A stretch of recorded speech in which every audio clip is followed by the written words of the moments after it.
Okay, hold on everyone. Let's just make sure this is up and running. Just give me one quick second here, folks. Just gotta double check that everything is looking good here. And I do think we are live. Okay. Hello everyone, welcome back. We're back here with another end-to-end hockey live stream. We're doing day number 2 of the NHL Draft. So we're gonna be with you here for the next couple of hours, covering rounds 2 through 4, as we got some very interesting draft action happening today. We're going to have some trades that happen later today. We're going to have some other big pieces of news. So once again, stay tuned. We're going to have some very interesting things. We're about 10 minutes away from the start of the draft coverage. So we'll just go over the last couple of things that happened at the NHL's draft last night and some of the bigger things that happened yesterday. And then we will start to move on with some of the other things. So just let me make sure everything is up and running for sure. And then we'll start to discuss some of the other things that happened last night. So just give me one quick second here, folks. Let's see here. Hold on a minute here. Hold on, folks. Let me just see. That looks like it is up and running, so that's fantastic. So let's just put this over here. Just give me one quick second here, folks. And I think we are good. Okay. So once again, hello everyone and welcome back to another end-to-end hockey live stream. Today we are going to be doing a live stream. Once again, we're day 2 of the NHL Draft, so we do rounds 2 through 4. Once again, I don't usually do rounds 5 through 7 because once again it goes over a little bit longer. It's usually around 2.5 to 3 hours to do rounds 2 through 4, so that's usually when most of the trades are as well. So that's why I usually stay on here for rounds 2 through 4. But we are going to do day 2 of the draft here. So as you can see, sort of a similar setup to last night. I've got the round 2 draft picks on the bottom here scrolling through. Once again, I'll be updating them as teams make their picks. To this side over here, you do have to this side over here, we do have rounds 2 of the NHL Draft. And to that side over there, we have round 3 of the NHL Draft. So you guys can see who's currently got these picks right now at the NHL Draft at this point in time. So once again, those are as of right now, so they might change as we go along. But this is going to be a very interesting portion of the draft. So once again, haven't heard too much news and things like that from over the past little while. Once again, I feel like as soon as we start with the draft, things will start to pick up. Just to recap, because I did end the last night's live stream with 3 picks left in the draft. So the last 3 picks in round 1 of the NHL Draft were as follows. So hold on a second here, folks. Just let me double check who was those draft selections in the later portion of the first round last night. So the Calgary Flames. Hold on here, my folks. So I didn't get to the last 3 picks. So the Calgary Flames took Jack Hextall with the 30th overall pick. That was the pick they got on the Noah Hanifin deal. So that was a pretty good pick up there for them. 6 foot, 185-pound right wing center. He put up 20 goals and 58 points in 59 USHL games. So I do feel like Hextall could be a really solid center prospect going forward for the Flames. So not terrible stuff there for the Calgary. We also saw Tommy Blell be taken by the Nashville Predators after they traded up in the draft, traded 2 second-round picks to Carolina to get pick 31, and that is who they took with the 35th overall pick. Blell's a right-shot defenseman, 6 feet, 170 pounds, who had 13 goals and 81 points in 63 QMJHL games. So once again, really solid stuff there from the Predators as they were able to get Blell. And then the final pick of the draft was pick 32 for the Ottawa Senators, and they took a little bit of a nice story, and that's Jackson Cover. Cover, 6 foot, 185 pounds. He's a left winger. He put up 20 goals and 52 points in 67 OHL games. Probably need a couple more years of development time, but some pretty solid pickups there for the Senators, the Flames, and the Preds at the end of that draft that I never was able to finish up. So very interesting to note there. So once again, just to recap, some of the teams who had some better days in the draft last night were the San Jose Sharks. They took Ivar Stenberg. They took Keaton Vierhoff, and they took Ryan Lynn. Like, that was just such a great draft last night for the San Jose Sharks. Teams who I think also had pretty good drafts, the Seattle Kraken, Chase Reed, arguably the best defenseman in the draft, falling to them at number 7 is fantastic. They've needed a top pair right shot defenseman, and they get it. So it's a really solid pickup there for the Kraken. Once again, McKenna going first overall to Toronto was also very interesting.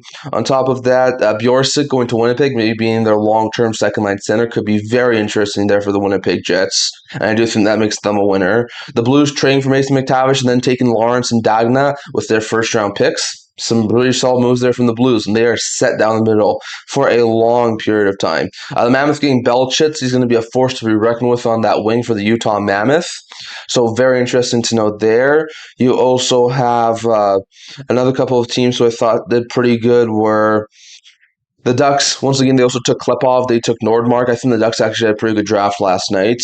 Once again, Vegas trained back into the first round, taking Juho Pekarainen. That was actually a pretty solid pickup there for the Golden Knights. The Sabres taking Morozov and Rudolph, I think, was pretty good too. So a couple of teams had some really solid draft last night. And once again, very interesting stuff there. So let's see if there's any sort of big pieces of news that are talking about right now. It doesn't look like it. All this is sort of like last night stuff. I did get some info last night that the Kings are not going to sign Drew Doughty to an extension at this point in time. Now they haven't said that they closed the door on Doughty coming back, but they want to wait until after next season to potentially work on an extension for him, which makes some sense depending on which direction the Los Angeles Kings are going to be going. So it'll be very interesting to see there, but it does sound like Drew Doughty is not going to be signing this offseason with the Los Angeles Kings. So very interesting to note there. Once again, you got a couple of other things here that's going to be coming on. So we're about 5 minutes away from the start of the draft feed. So once again, you guys are not missing a thing. Once again, just to recap some of the bigger trades that went down yesterday, we saw like a handful of them. I think we saw like 8 trades yesterday that involved actual players. That were, of course, pick-for-pick swaps. Some of the bigger ones that happened last night, J.J. Peterka, who was acquired last offseason from the Buffalo Sabres by the Utah Mammoth, never worked out in Utah, was basically a bottom 6 forward, was traded to Boston last night in exchange for the 23rd overall pick and a 2028 first-round pick that's top 10 protected as the Florida Panthers. So Boston's getting themselves a really solid top 6, top 9 forward who I think in a different system could go back to being like he was in Buffalo, where he was like a solid 20 to 25 goal scorer, 60-ish point player. So that's going to be a really solid pickup there for the Bruins, who definitely need some offense. The Golden Knights trade Pavel Dorofeev to the New York Rangers in exchange for the 26th overall pick, a third-round pick, I think it was 92nd overall in today's draft, a first-round pick in 2028, which is also top 10 protected, which I think is the Rangers, as well for Pavel Dorofeev. And then Dorofeev signed a 7-year contract extension with the Rangers with an AAV of $11 million. So Dorofeev got paid. Vegas was never going to offer him that sort of money, even if with the tax difference. I don't think Vegas was offering him $9 million in Vegas. So I can see how they would move on from him.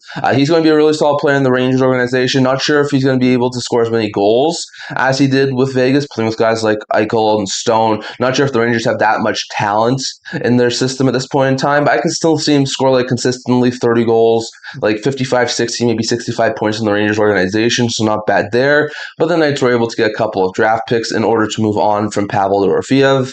Earlier in the day, we saw a couple of very small trades. The Habs acquired young bomb 6 forward Brett Berard from the New York Rangers in exchange for D prospect William Trudeau. So not a bad pickup there for the Habs. I do think Berard has the potential to be a stellar bottom 6 addition for the Montreal Canadiens. Ottawa made a couple of trades, moving a 5th-round pick to the Maple Leafs to get Sam Ersson and a 6th-round pick to the Blackhawks to get Andrei Burakovsky. So Burakovsky, decent middle 6 guy. He can play on the 3rd line. Didn't have a great season last year with Chicago, but as a speedy sort of winger, can help on the penalty kill. So once again, the cap is a little bit confusing because he's making $5.5 million, and that really does hinder the Golden Knights from the Senators from doing very much of anything else at this point in time. But maybe he could be a really solid utility piece in the bottom 6, and maybe it's a prelude to another move they have in store for us later today or over the next couple of days. They also acquired Sammy Ersson. Don't expect him to be the backup, but maybe a 3rd stringer for the Senators wouldn't be half bad if they do wind up qualifying him. So very interesting note there, but the Sens made those 2 moves. Like we said, we saw the Berard deal, the Peterka deal, the Dorofeev deal. Once again, the Ducks made a couple of moves. They had traded Olin Zellweger last night, his RFA rights, to the Buffalo Sabres for D prospect Anton Wahlberg, as well as 45th overall pick in tonight's draft. So very interesting to note there. It's a really solid pickup there for the Buffalo Sabres to get Zellweger. Once again, not sure if they're going to flip him or actually sign him because he's a left-handed defenseman and they have a couple of those. But if they sign him, he's going to be a really stellar top 4 defenseman. Maybe he transitions over to the right side with the Buffalo Sabres. It'll be very interesting to note there. But Sabres got some really solid defensive help. And then the Anaheim Ducks also moved Mason McTavish last night in the draft to the St. Louis Blues in exchange for pick 1529. So some really solid stuff there for the Ducks. They were able to trade back into the first round and trade a player who they weren't really overly fond of, and once again lost a spot towards the end of the season and in the postseason. So very interesting to note there. So the Ducks made a couple of moves, and then last trade that we saw involving a player last night was with the Utah Mammoth and Sebastian Cossa, as the Mammoth acquired Sebastian Cossa from the Detroit Red Wings in exchange for the 23rd overall pick. So once again, the Mammoth got that pick in the Peterka deal, so they flip it for some immediate help. Once again, a first-round pick for Cossa seems a little bit steep, but Cossa was a former first-round pick of the Detroit Red Wings a couple of years back, and I still think has starter potential. Now, the Mammoth also do have Ravel, so I think for the next couple of years they'll run with the Cossa Vejmelka tandem, Cossa being the backup, and then eventually once Ravel's ready to get to the NHL level, they'll probably move off of Vejmelka and run with the Cossa Ravel tandem. So that could be a really solid pickup there for the Utah Mammoth for the foreseeable future. It allows Ravel to develop in the minors, get some AHL playing time, and gives them a solid backup, which is something they've been missing over the past couple of years, because over the past few years, they've been running Vejmelka to the ground, and last year when they got to the playoffs, he was just out of gas. So if they can get Cossa to play like 30, 35 games, give them some decent numbers, have Vejmelka only play like 40, 45 games, that could be a really solid move there for the Utah Mammoth. So those are some of the trades we saw yesterday, with Berard going to Montreal, with Urson and Burakovsky going to Ottawa, with Zellweger going to Buffalo, McTavish going to St. Louis, with Dorofeev going to New York, with Peterka going to Boston, and Cossa going to Utah. So very interesting to note there. So I do appreciate all of you guys for tuning in tonight. Once again, if you haven't already, subscribe, leave a like on the video. I love to hear your guys' thoughts down in the chat below. We're just about to start the NHL Draft. So I'm going to put this up here. Let's see exactly what's happening here. Once again, the draft is just starting here, so you guys are not missing a thing. We are just getting underway here. It looks like it hasn't even started yet. They're just previewing it. So we're just about to get started here for the start of the second round of the NHL Draft. I expect some fireworks here tonight. Once again, nothing overly substantial. It sounded like was brewing this morning, but once again, things can change quickly. Some other big interesting pieces of news that happened last night that I never got around to touching on is that the Carolina Hurricanes have a couple of injuries that they just recently announced. I think Eric Robinson, Saul Baum 6'4" from the Stanley Cup team, has a shoulder injury of some sorts, and he's going to be out the next 6 to 8 weeks. And then I think there's like some sort of a knee injury for Seth Jarvis. He's going to be out 4 to 6 months. So that's a bad blow there for the Carolina Hurricanes. I didn't realize that until after I finished out the live stream. But the Carolina Hurricanes will not have Seth Jarvis to start the season. 4 to 6 months puts him on a timeline of like November, December, maybe closer to January. So that he's going to miss a couple of months. So that's not going to be overly great news there for the Hurricanes, losing one of their key pieces from the Cup team. So not great stuff there. And we'll see how Carolina is going to try and navigate through that. So once again, they're just recapping the first round of the draft that happened last night.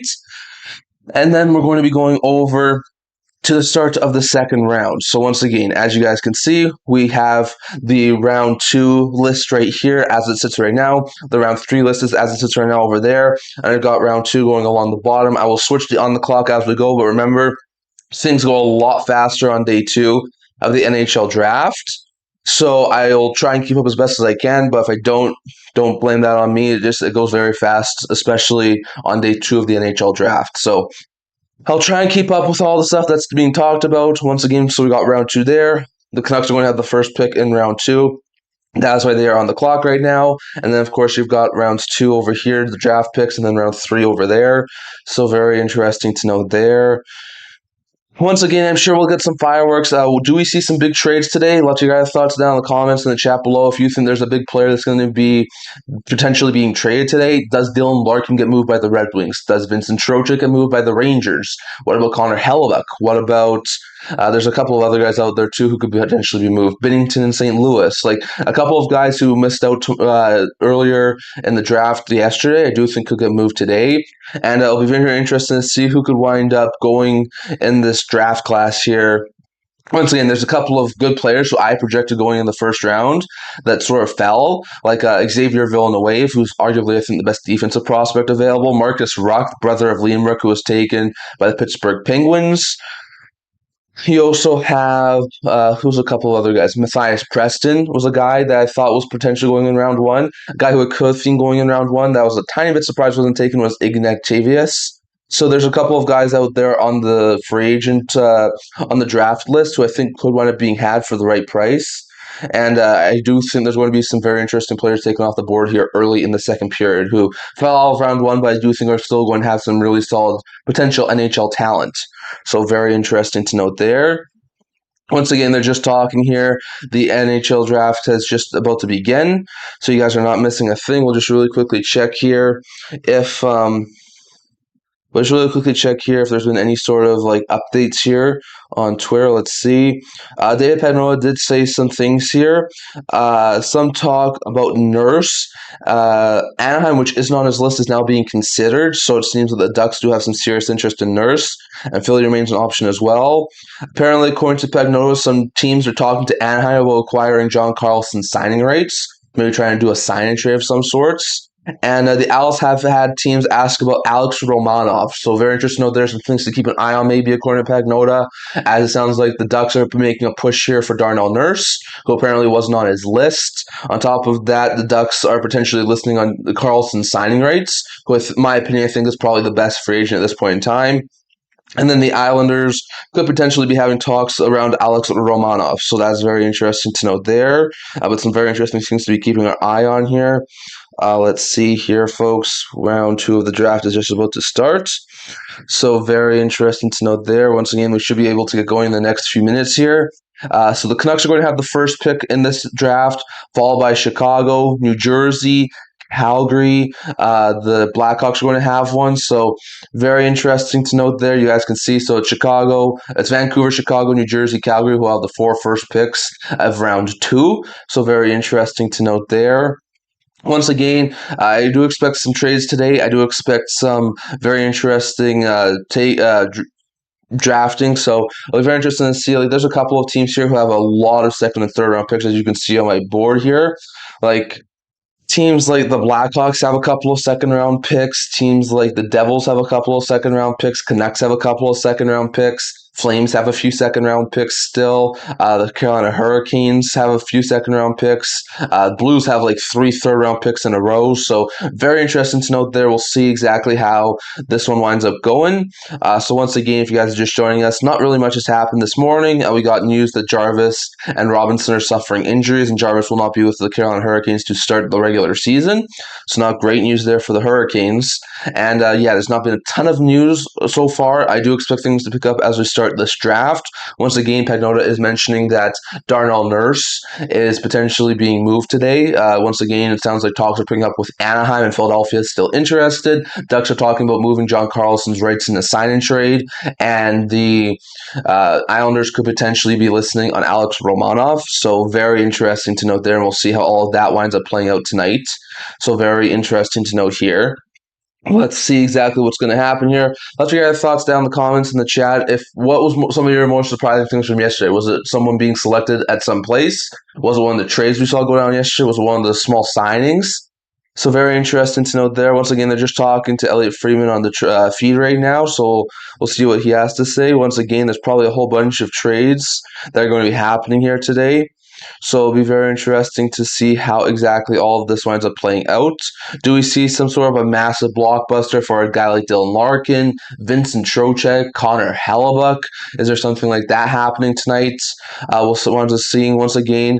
Apparently, the Jackets are still listening to offers on Zach Werenski, according to Friedman. So once again, it sounds like after yesterday that the Jackets realized that Zach Werenski was not going to sign an extension next year after he would have 1 year left on his deal.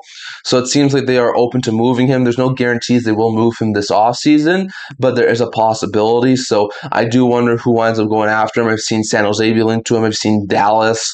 I've seen Carolina. I do wonder if there's a couple of other teams out there who could be interested in Zach Werenski, who is the reigning Norris winner. So once again, if the Jackets do trade Norris, it'll be a terrible blow for the Blue Jackets. So very interesting to note there. But the Blue Jackets are apparently listening to offers on Zach Werenski, so we'll see where this winds up going throughout the rest of the day and see if this leads to maybe some trades that winds up happening. Once again, they're also talking right now about the futures of Jason Robertson and Connor Hellebuyck. Once again, Robertson, it sounded like, was going to be signing a 12-year deal or 8-year deal with the AAV of $15 million in Seattle a couple nights ago, but he rejected it. He doesn't want to go to St. Louis. He rejected a trade there. He rejected an 8-year times $12 million deal with the Dallas Stars. So no idea what Robertson's doing. Don't know if the Stars are going to be able to sign to an extension. Do we see an offer sheet on July 1st? It'll be very interesting to know there. And then, of course, Connor Hellebuyck, arguably one of the best goaltenders in the entire world, one of the Vezina finalists and Vezina winners from over the past couple of years. I do wonder if we see a Hellebuyck trade today. Apparently, there was a lot of talk that the Sabres made a big push last night, but they weren't willing to part with the return that the Jets wanted. So once again, we'll see if there's a team out there who can pony up an asking price in for the Winnipeg Jets' Connor Hellebuyck. That is a very likely possibility that we could see later today. So it'll be very interesting to see what winds up happening here. Once again, I think Buffalo's a really good fit for Connor Hellebuyck, but they just thought that the asking price was too high. So we'll see what winds up happening here with the Jets and the Stars, a couple of Central Division teams who are going to be looking to try and make some moves here. So very interesting to note there. And once again, I do expect other teams to be interested. Like Anaheim just subtracted a center and a defenseman off their roster last night. Do they go after some big-time players? The Sharks, well, they do have a couple of solid future defensemen now in Veerhoff and Lynn. They don't have a whole bunch of NHL-ready defensemen for this upcoming season, so the Sharks go after a defenseman. Vegas, how do they replace Dorofeev? There's been a lot of talk about Edmonton trying to go after something with Nurse. Once again, to try and replace Nurse and get something with their cap hits. So that's a possibility. Do the Minnesota Wild finally add their number one center? Do the Ottawa Senators add another top six winger? There's a lot of questions that need to be answered here, potentially on day 2 of the NHL draft. We're just going to a commercial break, so you are not missing a thing. Once we get back from the commercial break, most likely we're going to be starting the second round of the NHL Entry Draft, so very interesting to note there. Once again, it will be interesting to see who winds up going where. How many trades do we see today? There's probably going to be some pick-for-pick swaps, I would highly expect. But how many actual trades do we see with players being involved? Like, it'll be interesting to see. I've got a whole bunch of players on my end-to-end hockey trade bait list, which you guys can go check out on my blog if you want to. We took a couple of players off the trade bait list last night with Zellweger, who was 18th on my board, going to Buffalo, and McTavish, who was, I think, 6th on my board, going to the St. Louis Blues. So a couple of guys did wind up leaving last night. So we'll see how that all affects everything. So very interesting to know there. Like I said, I'll be with you guys for the next couple of hours for doing the next couple of rounds. Once again, round 1, was pretty long last night. It was actually a little bit better, I think, than the previous year, but it was still pretty long. But rounds 2, 3, 4, 5, 6, 7, they go by very fast. It's pick after pick after pick. So I do expect things to be really solid here for being quicker than it was last night. So we'll just really quickly check here on Twitter if there's been any sort of other pieces of news that seem to be happening right now. Let's see if anything is being talked about here. Let's see. Once again, there's a lot of very interesting things happening here, but it looks like there's no real updates at this point in time. So, yeah, I think the consensus coming out of yesterday was that the Sharks are going to be a problem for a lot of teams for many years.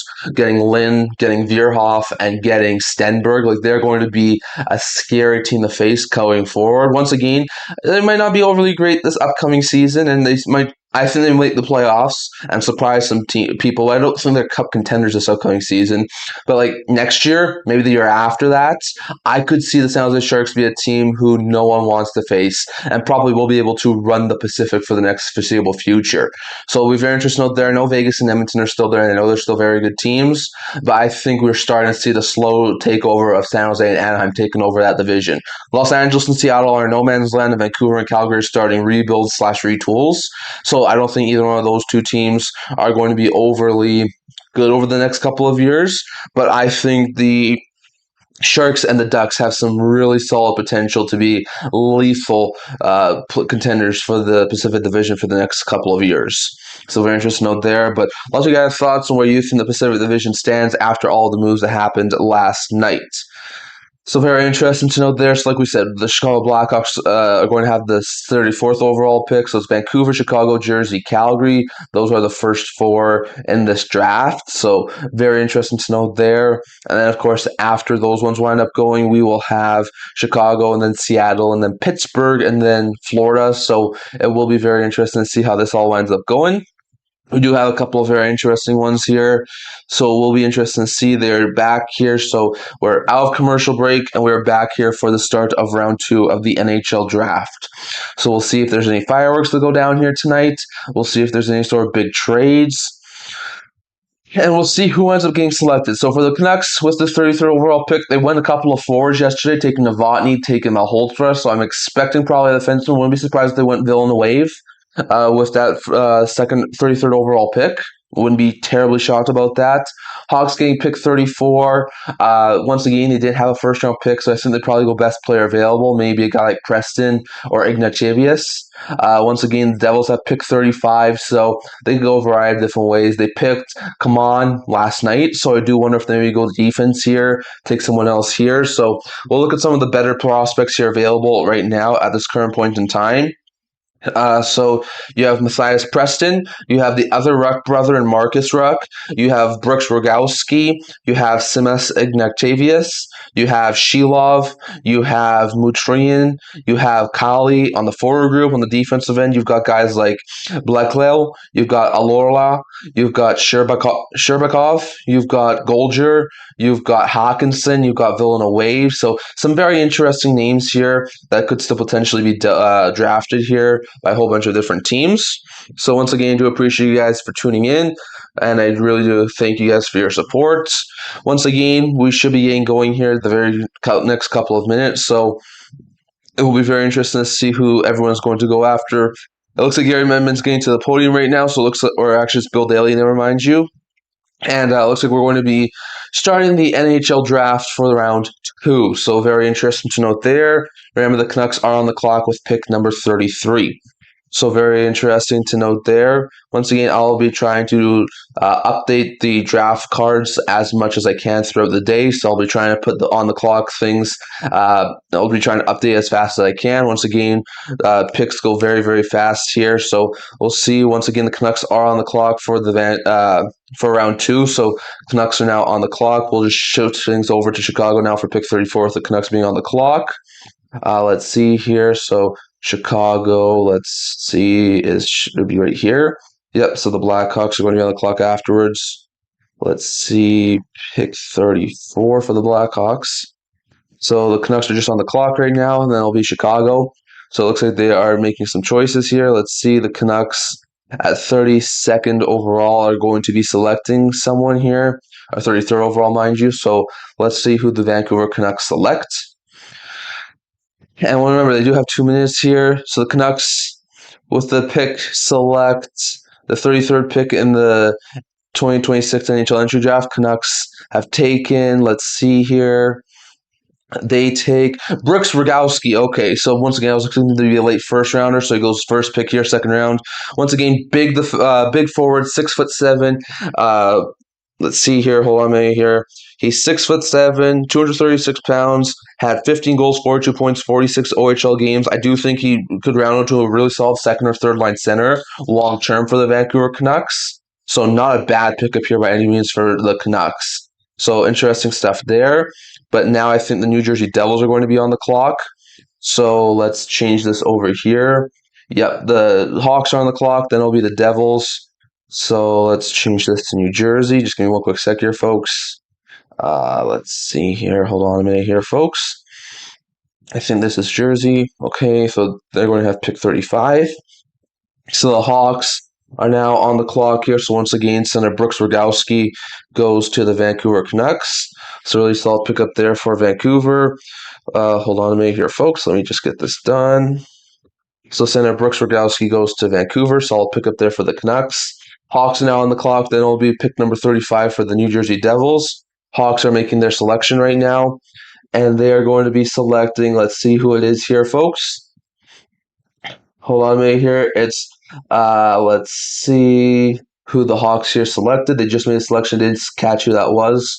It is Let's see here. Xavier Villeneuve. Okay, so the Hawks go defense. They get a really solid defenseman here in Villeneuve. I really do like this pickup here for the. I really do like this pickup here for the Hawks. Let's see some things about Villeneuve. Hold on a minute here, folks. I'm going to switch that over there. So Villeneuve goes to the Chicago Blackhawks. Really solid puck moving defenseman. Let's see here. Hold on a minute, folks. Let's see. Just give me one quick second here. So Villeneuve is a left shot defenseman, 5'11", 163 pounds.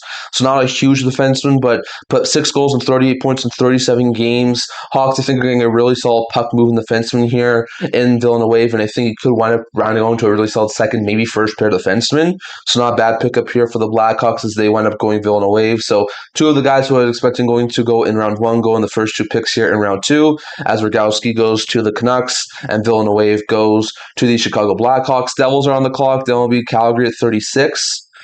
So very interesting to note there. Then we'll have the Hawks back at 37. So very interesting to note here. Once again, when there's some more breaking news, I'll let you guys know. It looks like the Devils are making their pick here. Let's see. Hold on a minute here, folks. Let's see exactly what's wind up happening here. Once again, they're just talking about the picks here. So once again, Rogowski to the Vancouver Canucks, and then Villeneuve to the Chicago Blackhawks. But once again, we could see some trades involving some of these early second-round picks, which is a possibility. Still have to wait and see if that is something that winds up happening, but still really solid pickups here so far, as Rogowski has gone to the Vancouver Canucks, and Xavier Villeneuve has gone to the Chicago Blackhawks. So hold on, let me put this here into my list here. So left defenseman Xavier Villeneuve goes to the. Hold on a minute here. Let me just double check how I spell it. Hold on a minute here, folks. EUVE. So hold on a minute here, folks. Hold on. EUVE. Okay, so there we go. So Xavier Villeneuve has gone to the Blackhawks at 34th overall. It's taking a little bit of time for the Devils to make their selection, so I do wonder if we see a trade here of sorts. According to Elliot Friedman, Dallas is actively trying to trade Jason Robertson, and they might have to acquire him without knowing how long he'll extend for. So it's an interesting situation with Robertson, but it seems like his time in Dallas might be coming to an end. So very interesting to note there, but the Dallas Stars are looking like they're potentially moving on from Jason Robertson. So it's taking quite a while here for the Devils to make their pick. I do wonder if we maybe see some sort of a trade here, maybe like a pick swap or something. Once again, there are a couple of teams who could maybe move up in this draft here. Once again, Chicago has another pick here coming out very soon. You got Colorado. Carolina's got a couple of second-round picks now. Pittsburgh, do they try and trade up to acquire Markus Ruck? So it'll be very interesting to see who ends up making some trades here. Penguins actually have a couple of second-round picks themselves, so the Ducks, so the Kings. So it does look like it's taking a little bit of time. I do wonder if we see a trade here. So let's see exactly what is happening here for the Devils and some of these other teams here. Once again, you guys are not missing a thing. The Devils' clock just expired, so if it's not a timeout situation, I do wonder if there's some sort of a trade here, maybe a pick swap. That's a possibility. Once again, maybe a team traded up to try and get someone who they feel could be a very impactful player for them. So let's see exactly what ends up happening here. Once again, they're just looking around a couple of things at this point in time. So if you're just joining us, we have had the first 2 picks go off the board, as Brooks Rogowski has gone to the Vancouver Canucks with the 33rd overall pick, and Xavier Villeneuve has gone with the 34th overall pick to the Blackhawks. So very interesting note there. We do have a trade alert here, guys. So the Devils are making a trade here involving the second round pick. So let's see exactly what winds up happening here, what the deal is.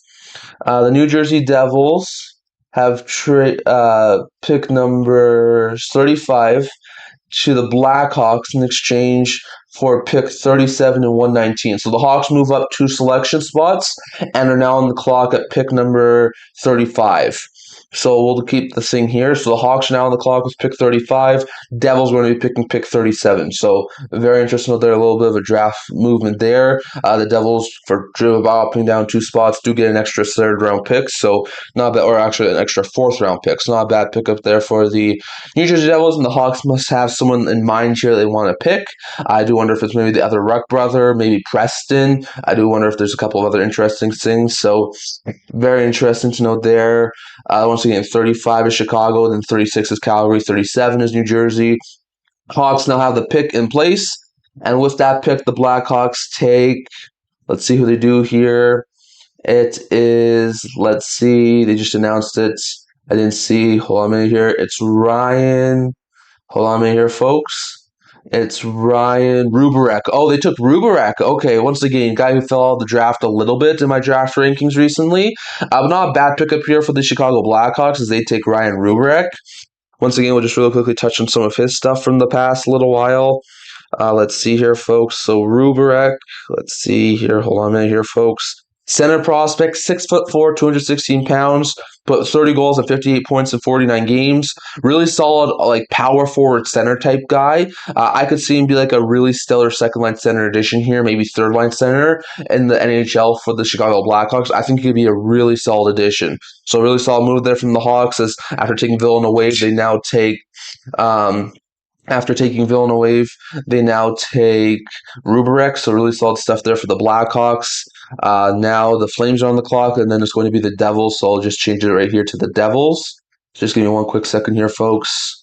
Let's see here. So this should be jersey, if I'm correct. Okay. And that's going to be pick 37 after the Flames pick.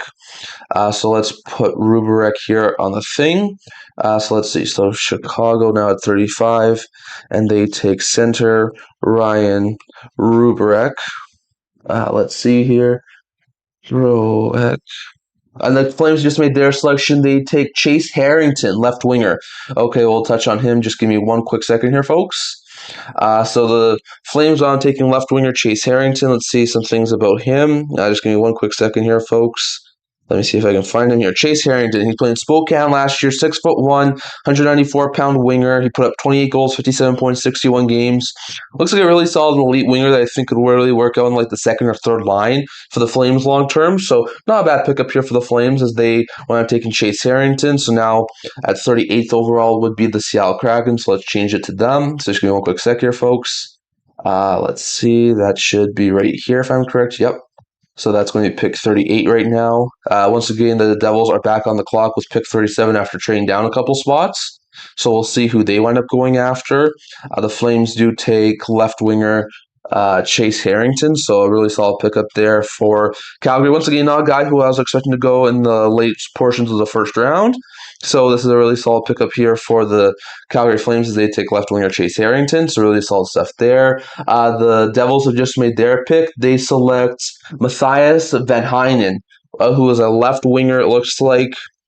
Let's go and find some stats about Van Heinen. Just give me one quick second here, folks. Hold on a minute here. Let's see if I can find him. Just give me one quick second here. Let's see. Matthias Van Heinen. I'm just seeing if I can find his stats here. So just give me one. Yes, here it is. Okay, so he's a 5'11", 176-pound forward.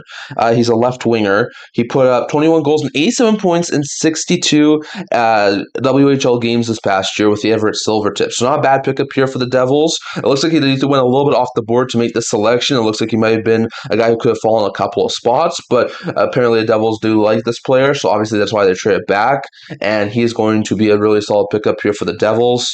So New Jersey winds up taking left winger Matthias Van Heinen. So very interesting to note there. Just give me one quick sec here, folks. Let me put this in here. So New Jersey takes left winger Matthias Van Heinen. So very interesting to note there. Van Heinen. So really solid pickup here for the Devils as they take Van Heinen with the 37th overall pick. And now with that in mind, the 39th overall pick, I think, is going to be the Pittsburgh Penguins. That's right. So Penguins are going to be the next team on the clock after this. Once again, the Kraken are just making their selection. So let's see here who they go after. Actually, we'll just go straight to the Panthers. Just give me one quick second here, folks. Let's see. So that's there, and we'll change that to pick number 40, as they're going to be on the clock after the Penguins are. So very interesting note there. The Kraken have made their selection, and they are taking, let's see, Casey Mutrinen. Let's see some stats here about Mutrinen. Let's see here, folks. Just give me one quick second. Once again, I think I've seen his name before. Yes, he was supposed to be projected as like a early second round pick, so this is sort of where you see him. Casey Mitrian's a right winger. He's 6'3", 203 pounds, so a really solid pickup here for the Kraken. 7 goals, 16 points in 25 USHL games. I think he rounds out like a really solid third, maybe second line winger for the Seattle Kraken eventually. I think he has some pretty high upside, so not a bad pickup here. He was a guy who I did see on certain mock drafts be linked as like a late first round pick. So I don't think this is a terrible bad pick here for the Seattle Kraken taking Mutrinen. So very interesting to note there. Once again, Penguins are on the clock, and then it will be the Florida Panthers. So very interesting to note there. Penguins just made their pick by the looks of things. And let's see who they wound up picking here. Penguins, oh yeah, I think they took the other Ruck brother. I'm pretty sure that, yeah, okay, so they took Markus Ruck. Once again, I thought they would both be first round picks. But once again, they took Liam Ruck earlier in the draft. It just makes sense that they go after the second twin in Markus Ruck. He's 6 feet, 168 pounds, put up 21 goals, 108 points in 68 games. Let's see here. Once again, a really solid winger here. Center, actually. I do think long term he has the potential to be a really solid middle six forward. Maybe playing on the line with his brother. So not a bad pickup here for the Pittsburgh Penguins as they take Markus Ruck. So very interesting to note there. So let's put these ones in the list here. So the Kraken get right winger. Let's see, Casey Mutrinen. So hold on, Mutrine. Hold on here, folks. Mutryn. Okay, so they take center, right winger Mutrine, and then of course center Markus Ruck goes to the Pittsburgh Penguins. So not too surprising there.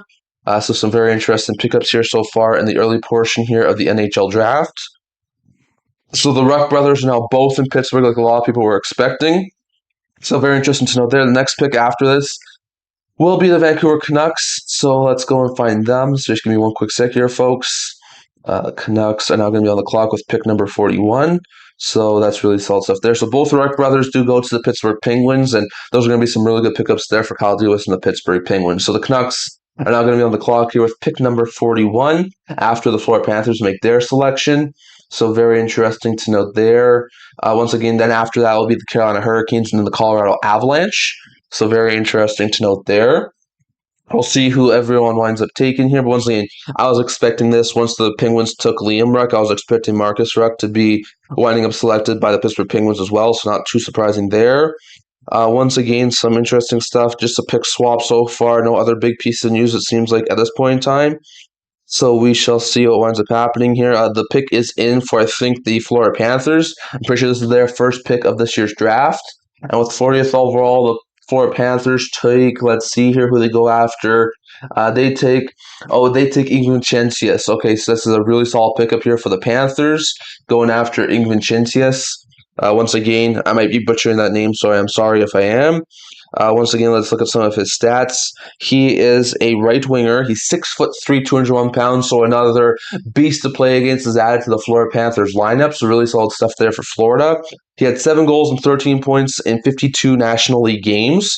So not a bad pickup here for the Florida Panthers.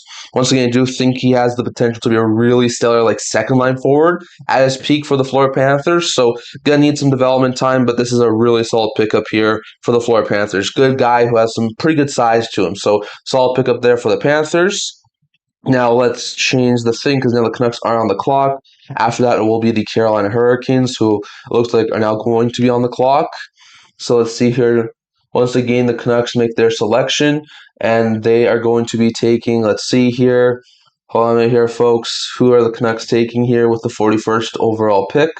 It is going to be Nicholas Aran Olsen. Okay, so just let me change this to Colorado, who's going to be having their pick on the block in just a couple of seconds here. Once again, they're going to be picking 43. So once again, Carolina is currently on the clock, and then it'll be Colorado.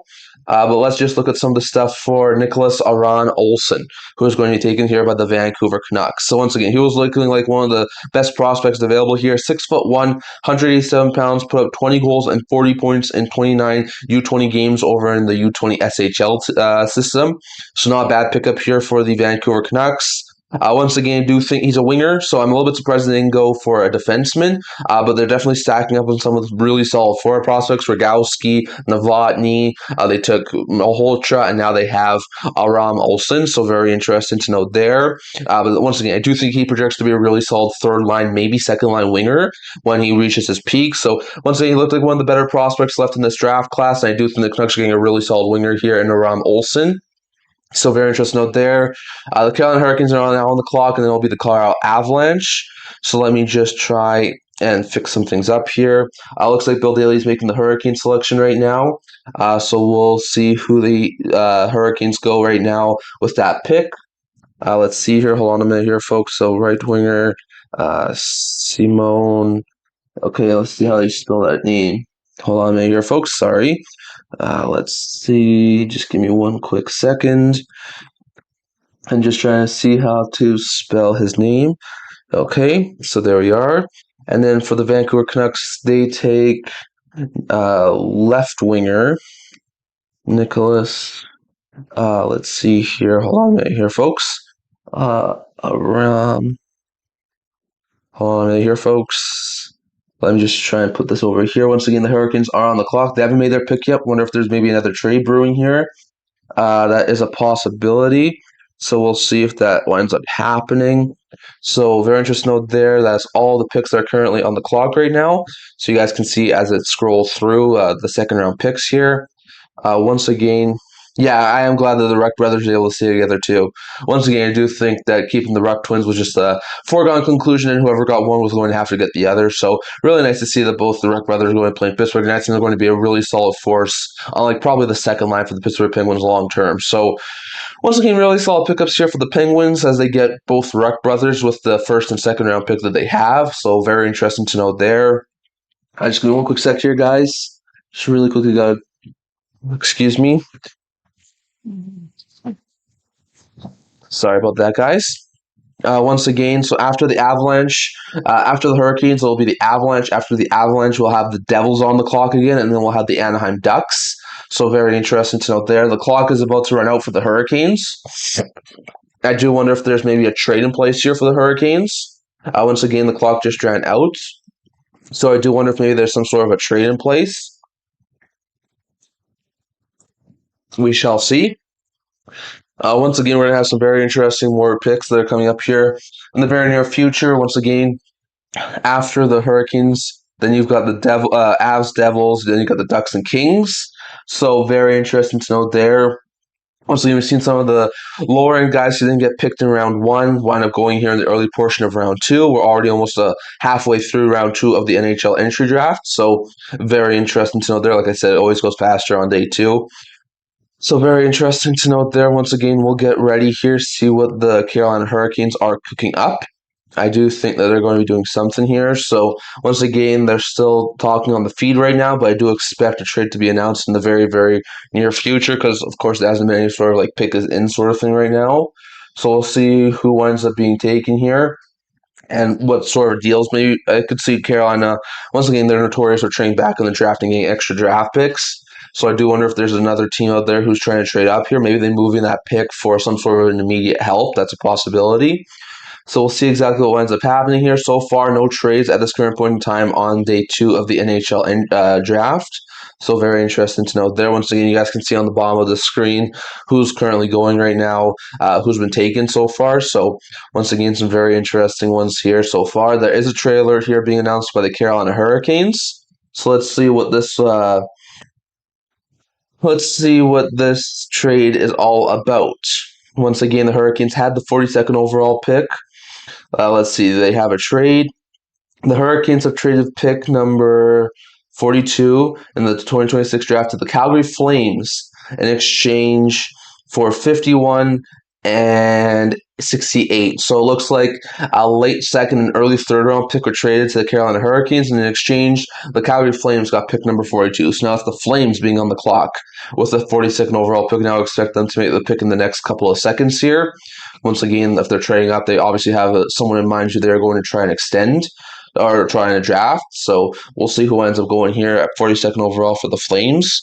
The Flames, I think, had pick 57, I think that was.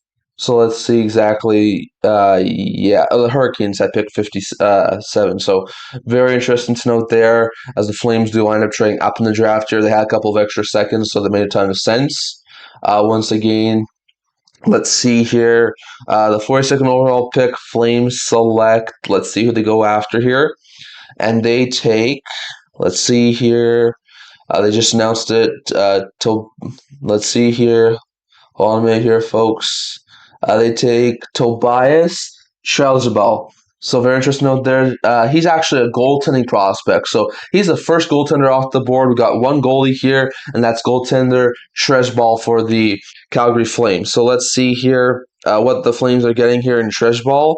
Let's see here, folks. So Tobias Schellebuyck, he's a 6'4" goaltender, 196 pounds, put up 916 save percentage and a 2.12 GAA in 42 USHL games. So he had a really solid season last year.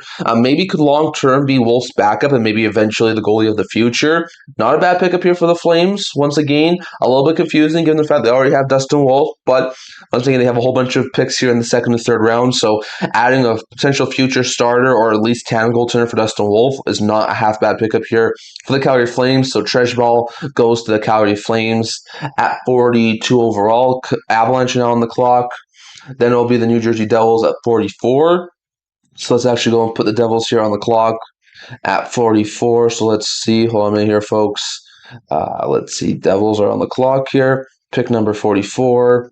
Let's see. So let's see here. And the Avalanche just looks to make their selection. So let's see who the Avalanche go after. I should be actually moving this to pick 45 now. Let's see here. Hold on a minute here, folks. The Avalanche have taken Igor Shilov. So Shilov goes 43rd overall to the Colorado Avalanche. So very interesting to note there. Wrong team. Hold on a minute here, folks. Just give me one quick second. Let's see. Hold on a minute here. Okay, there we are. The Ducks are now going to be on the clock, 45th overall after the Devils pick. So not a bad pickup here for the Colorado Avalanche. Shilov is a pretty solid prospect. He was one of the best players available at this point in time. Igor Shilov, 6'1", 176 pounds, put 32 goals, 82 points in 63 games. So in the Avalanche system, I think he could eventually be the team's second line center. Going to take him a couple of years. But I do think long term he has the potential to be that second line center for the Colorado Avalanche. So not a bad pickup here for Colorado as they do take Shilov. So let me move those two picks into my thing here. So the Flames wound up having pick 42, and they took Tobias Schellebuyck. So let's see, goalie Tobias Schellebuyck. So very interesting to note there. And then the Colorado Avalanche were going to select Shilov.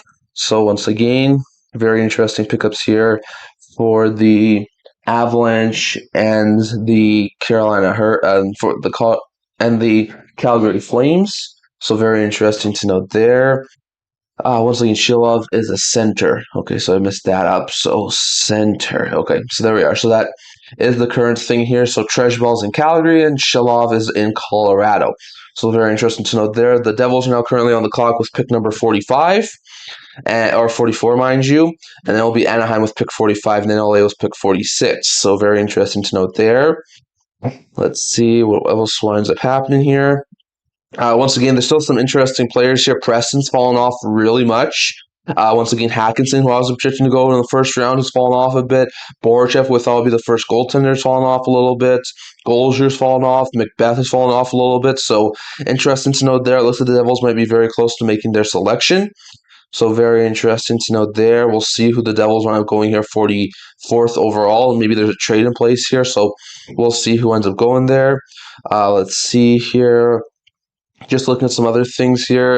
According to LA Freeman, Stars are actively trying to trade Jason Robertson. So it looks like that situation's being very interesting right now. And it looks like Robertson's time in Dallas is coming to an end. So very interesting to note there. Once again, apparently, according to Elliot Freeman, people believe that the Sabres and Jets were close on a Hellebuyck deal. And it sounded like Hellebuyck had agreed to go to Buffalo. So we'll see if maybe that's something that gets revisited. It'll be very interesting to see. Once again, there's a possibility there that after taking Rudolph, maybe there's another defenseman there expendable. Do they consider moving a guy like Adam Radamerka or something like that? Maybe one of the forwards for a guy like Connor Hellebuyck? It's be very interesting to see. So let's see here. Hold on a minute here, folks. The Devils have just taken Shabakov. So a really solid pickup here for the Devils here. Once again, it looked like he was one of the top prospects left on the board. Left shot defenseman, 6'5", 187 pounds. So he's a behemoth of a defenseman. Put up 4 goals and 10 points in 35 VHL games last year. So once again, not half bad there for the Devils. Once again, I think on that blue line, eventually, once again, in a couple of years' time, because it looks like he's going to spend some time in the KHL, I do think that Sherbakov should be a really solid pickup there for the New Jersey Devils. So really interesting to note there. The Ducks are now on the clock. They've just made their selection, and they are taking, let's see here. Hold on a minute here, folks. They take Jaden Kurtz. We'll touch on him in just a second here. Just got to change this really quickly. The Kings are now on the clock, and then will be the Detroit Red Wings. So let's just go quickly here and put Detroit on. They're going to have pick number 47. So that is good stuff there. So let's see what the Anaheim Ducks are getting here in Jaden Kurtz. So once again, Kurtz was a guy who was projected to go probably in the 3rd round at some point, it looks like. Let's see if I can find him here. Kurtz. Yes, okay, so it was like a late 3rd rounder, projected at least. 6', 394-pound right shot defenseman. So once again, the Ducks are a little bit weak on the right side of their defense right now. So a goal of 3 points in 16 USHL games. Not a bad pickup here for the Anaheim Ducks. I do think he has the potential to be a really stellar addition here. Maybe after a couple of years of development time, long-term, a top 4 right shot defenseman. That is a possibility. Once again, we are changing things here. So Florida's about to be on the clock now with Detroit. Florida's about to be the next one on the clock after Detroit. The Kings have taken Liam Lefebvre. Let me just double check that I'm saying that right. So just give me one quick sec here, folks. Florida Panthers now going to be on the clock with pick number 48. So very interesting to note there. So who are the LA Kings getting here in Liam Lefebvre? Once again, I do think I'm mispronouncing that name, so I'm sorry if I am. Let's see here. Hold on a minute here, folks. Let's see if I can find him. Just give me one quick second here, folks. Let's see if I can find him. Yeah, here he is. Okay, so center prospect, 6'3", 203 pounds, had 17 goals, 30 points in 25 QMJHL games. Looks like a guy who can probably be like a 2nd or 3rd line center at the NHL level in a couple of years' time. Once again, probably going to need some major development time, but I do think eventually he could be a really solid pickup here for the Kings. So once again, Liam Lefebvre goes to the Los Angeles Kings. So very interesting to note there, as that's a really solid pickup there for Los Angeles. So interesting stuff here. Once again, we are still looking for some very interesting things. After your guys' thoughts down below on if anything's been surprising so far to you guys, or in the chat on the side things here. Once again, the Red Wings are now on the clock. Then it'll be the Florida Panthers. That'll be followed by another pick for the Los Angeles Kings. And it looks like the Red Wings are just about to make their selection. So very interesting to note there. The Red Wings have taken, let's see here, Victor Plante. So a really solid pickup there for the Red Wings, taking Plante. Once again, I'll just switch this really quickly here to Los Angeles. So let's switch it over here. Hold on a minute here, folks. I think this is Los Angeles, okay? So Los Angeles will be on the clock in a sec with pick number 49. So once again, a really solid pickup here for the Detroit Red Wings, taking Victor Plante. Let's once again see where he was projected to go. Let's see here, folks. Just give me one quick second. Once again, another guy who looks like he was projected to be a late 2nd rounder. He's 5'10", 163 pounds, so a very smaller, tight forward. Had 8 goals and 18 points in 20 USHL games, so not terrible. I do think he has the potential to be a really solid, like, playmaking 2nd, 3rd line winger for the Red Wings in a couple of years' time. So not a bad pickup here for the Red Wings, taking Plante. And I do like this pickup here for Detroit. So they are able to go Plante. Let's see if we can get a couple of these guys now back in here. So 44th overall with Jersey, they took Sherbakov. So let's do that. Just give me one quick second here, folks. Let's see. Hold on a minute here, folks. I'm just going to try and get all these guys up. So left shot defenseman, Nikita, Schcher. Let's see here. Hold on a minute here, folks. I think that's correct spelling. So very interesting to note there. Then the Ducks wound up taking, let's see, the Ducks took, it was Jaden Kurtz, who's another defenseman. Just give me one quick sec here, folks. Let's see here. Kurtz was just give me one quick sec here, folks. He was a right shot defenseman. Okay. So we'll move him to the Anaheim Ducks, right shot defenseman Jaden Kurtz. And let's move that. Okay.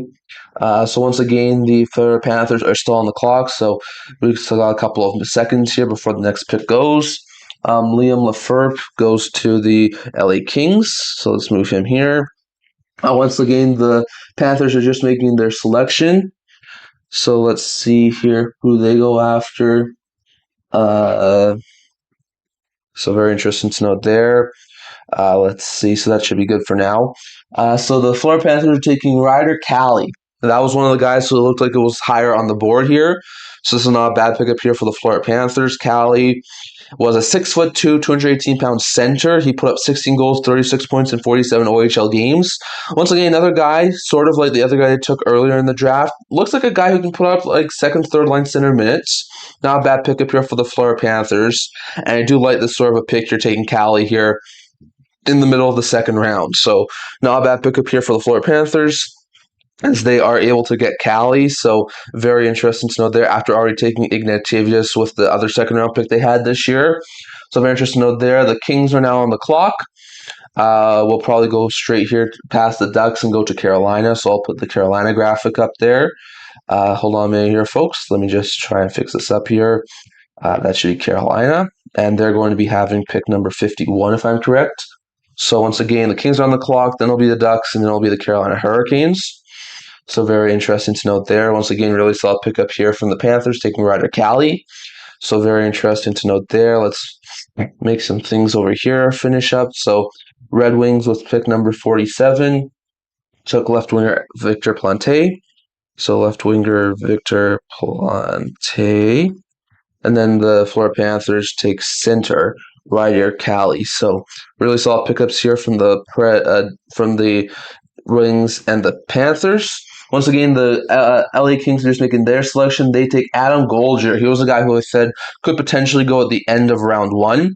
So nice pickup here for the Los Angeles Kings at pick number 49 here.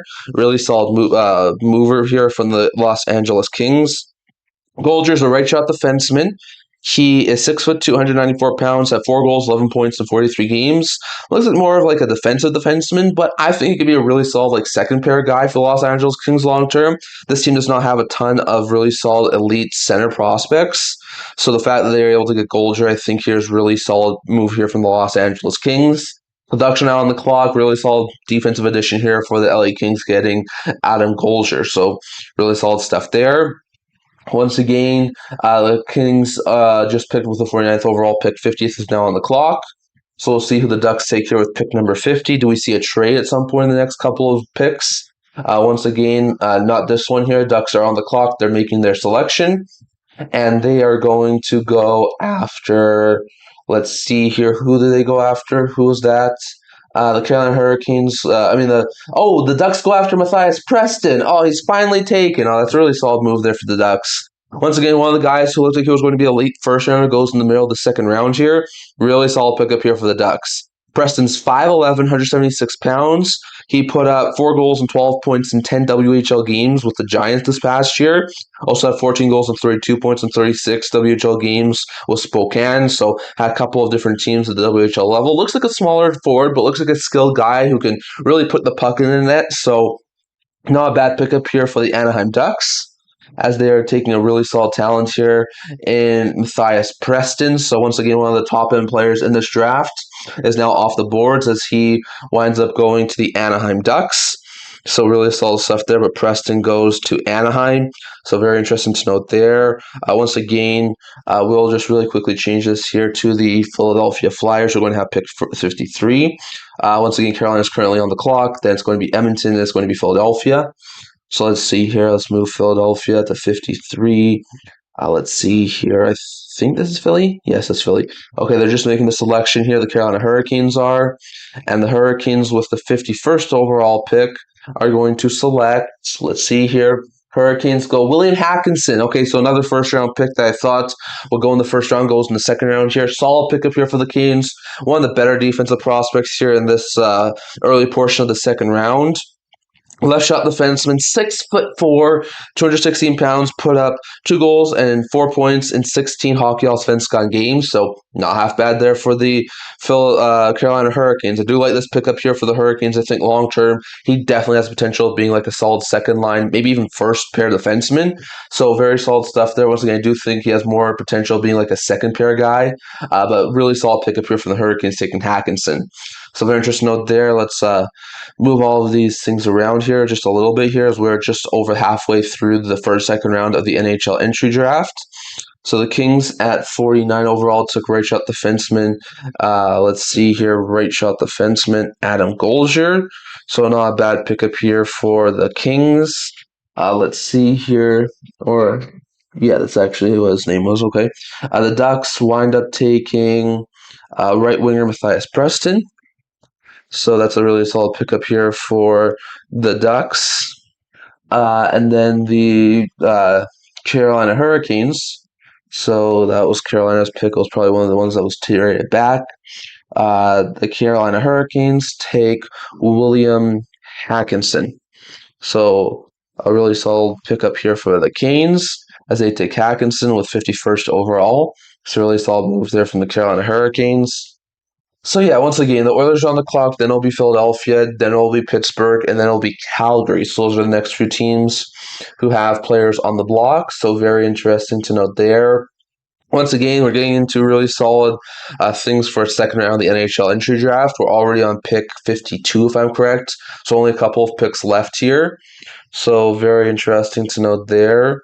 Let's see here for a second here, folks. Just give me one quick second. I got to change a couple of things up here. Just got to fix a couple of things that I apparently didn't do. Let's see here. Switch that up.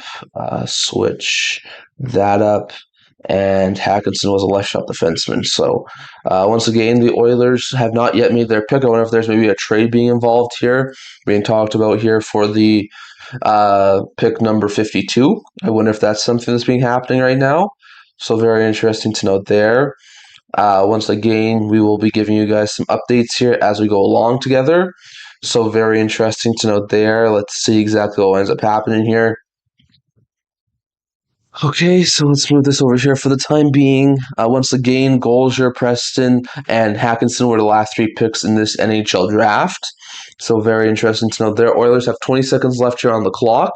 So we shall see if they do wind up selecting someone or maybe not. And maybe this is a traded pick. We'll see exactly what ends up happening here. So let's just see. Hold on a minute here, folks. Just going to try and make sure that my live stream's still up and running. So just give me one quick second here. Once again, they're 3, 2, 1. So the Oilers are now off the clock. So either they didn't they use a timeout, or there's some sort of a trade maybe brewing here for the Oilers with pick number 52 in this year's draft. So let's see exactly what winds up happening here. Once again, very interesting stuff so far. Let's see what winds up happening. Hold on a minute here, folks. Once again, we're seeing it. Oh, there is a trade alert here. Okay, so let's see exactly what the trade is. So once again, not a bad pickup here. Let's see. Hold on a minute here, folks. Just zooming in. Let's see who the Oilers are trading. Have traded pick 52 to Tampa in exchange for pick 58 and 133. As a result, Tampa is now on the clock. Okay, so the Bolts now have pick number 52, and the Oilers now have pick 58. So the Lightning are now on the clock here for the Tampa Bay Light. So Lightning are now on the clock here, and we'll see who the Lightning go after with pick 52 in this year's NHL Entry Draft. So we'll see who they wind up going after here. Once again, there's still a couple of really solid prospects, and I do expect them to make their draft pick really quickly here because that's what you'd expect. So once again, they trade up, and I expect them to really quickly make their pick here. Let's see who they maybe go after here. There's Aloria, there's Chernko, there's Macbeth still available, Vanacek, there's Pentelis, There's Borachev, there's Diorio, Mibu.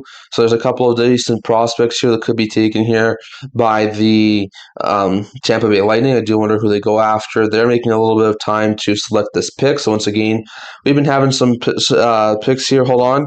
They're talking to Elliot Freeman here. Let's see. Once again, according to Friedman, Brandon Carlo to St. Louis for 2 third-round picks. Okay, so there is an actual player trade that's happening here. Once again, not sure when they'll be announced. But the Blues are moving 2 third-round picks to St. Louis for Brandon Carlo. So Blues strengthened their blue line a little bit after losing Justin Falk. I think it was this past trade deadline. So a little bit of a strengthening of the blue line there for the St. Louis Blues. And the Toronto Maple Leafs get 2 third-round picks. That's a little bit of a surprise there. Once again, the Leafs moved a first-round pick and Minton to get Carlo, and now they're getting 2 third-round picks. Or like the asset management from the acquisitions of Carlo and Vaughn has been terrible for the Toronto Maple Leafs. So very interesting out there. The Bolts do have their pick. It is Kulabakiani. So once again, I might be butchering that name. I do apologize if I am. Let's see if we can get some stats on him. So let me see. Let's hold on a minute here, folks. Just give me one quick second here. Let's see if I can find him. Looks like he was supposed to go in the later portion of the draft. So let's see here. Hold on a minute here, folks. Just give me one quick second. Let's see here. Just give me one quick second. Let me try and find his stuff here. Just give me one quick second. Hold on a minute here, folks. Let's see. Once again, I'll try and find some of the stuff from him. He's a right winger. Looks like he's going to be a really solid player here at the NHL level. Once again, just trying to see if I can find some of his stats. Let's see. Hold on a minute here, folks. Hold on a minute here. Just trying to find his stuff. So let me know down in the comment section below while I try and find this stuff. How do you think this trade works out for the Leafs and the Blues with Carlo going to St. Louis for 2 third-round picks? I want to hear what you guys think down in the comment section below. I think it could be a really solid pickup there for the Blues, especially if they had to give up. But it's not a bad pickup here for the Toronto Maple Leafs, at least getting a little bit of draft compensation for moving on from him. So very interesting to note there.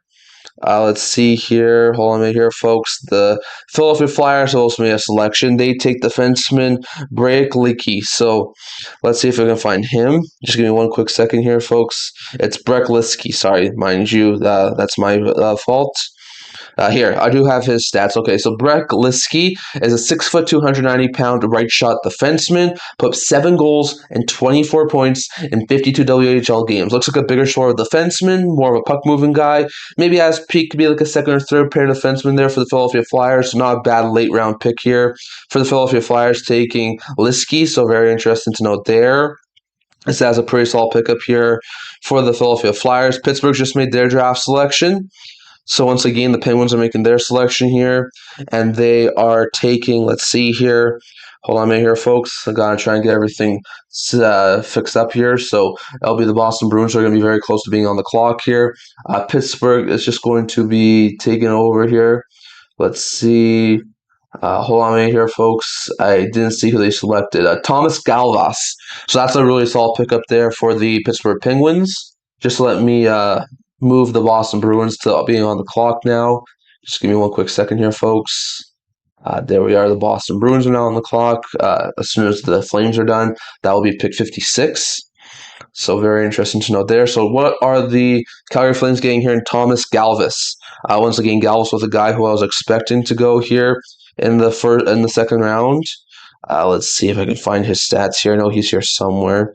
Yeah, he's a left shot defenseman, 5'10", 168 pounds, so a puck-moving defenseman, something Pittsburgh could definitely use after taking the Ruck brothers with their other picks. Had 8 goals and 24 points in 32 games, so not a bad pickup here for the Pittsburgh Penguins as they take Galvas with the 54th overall pick, I want to say.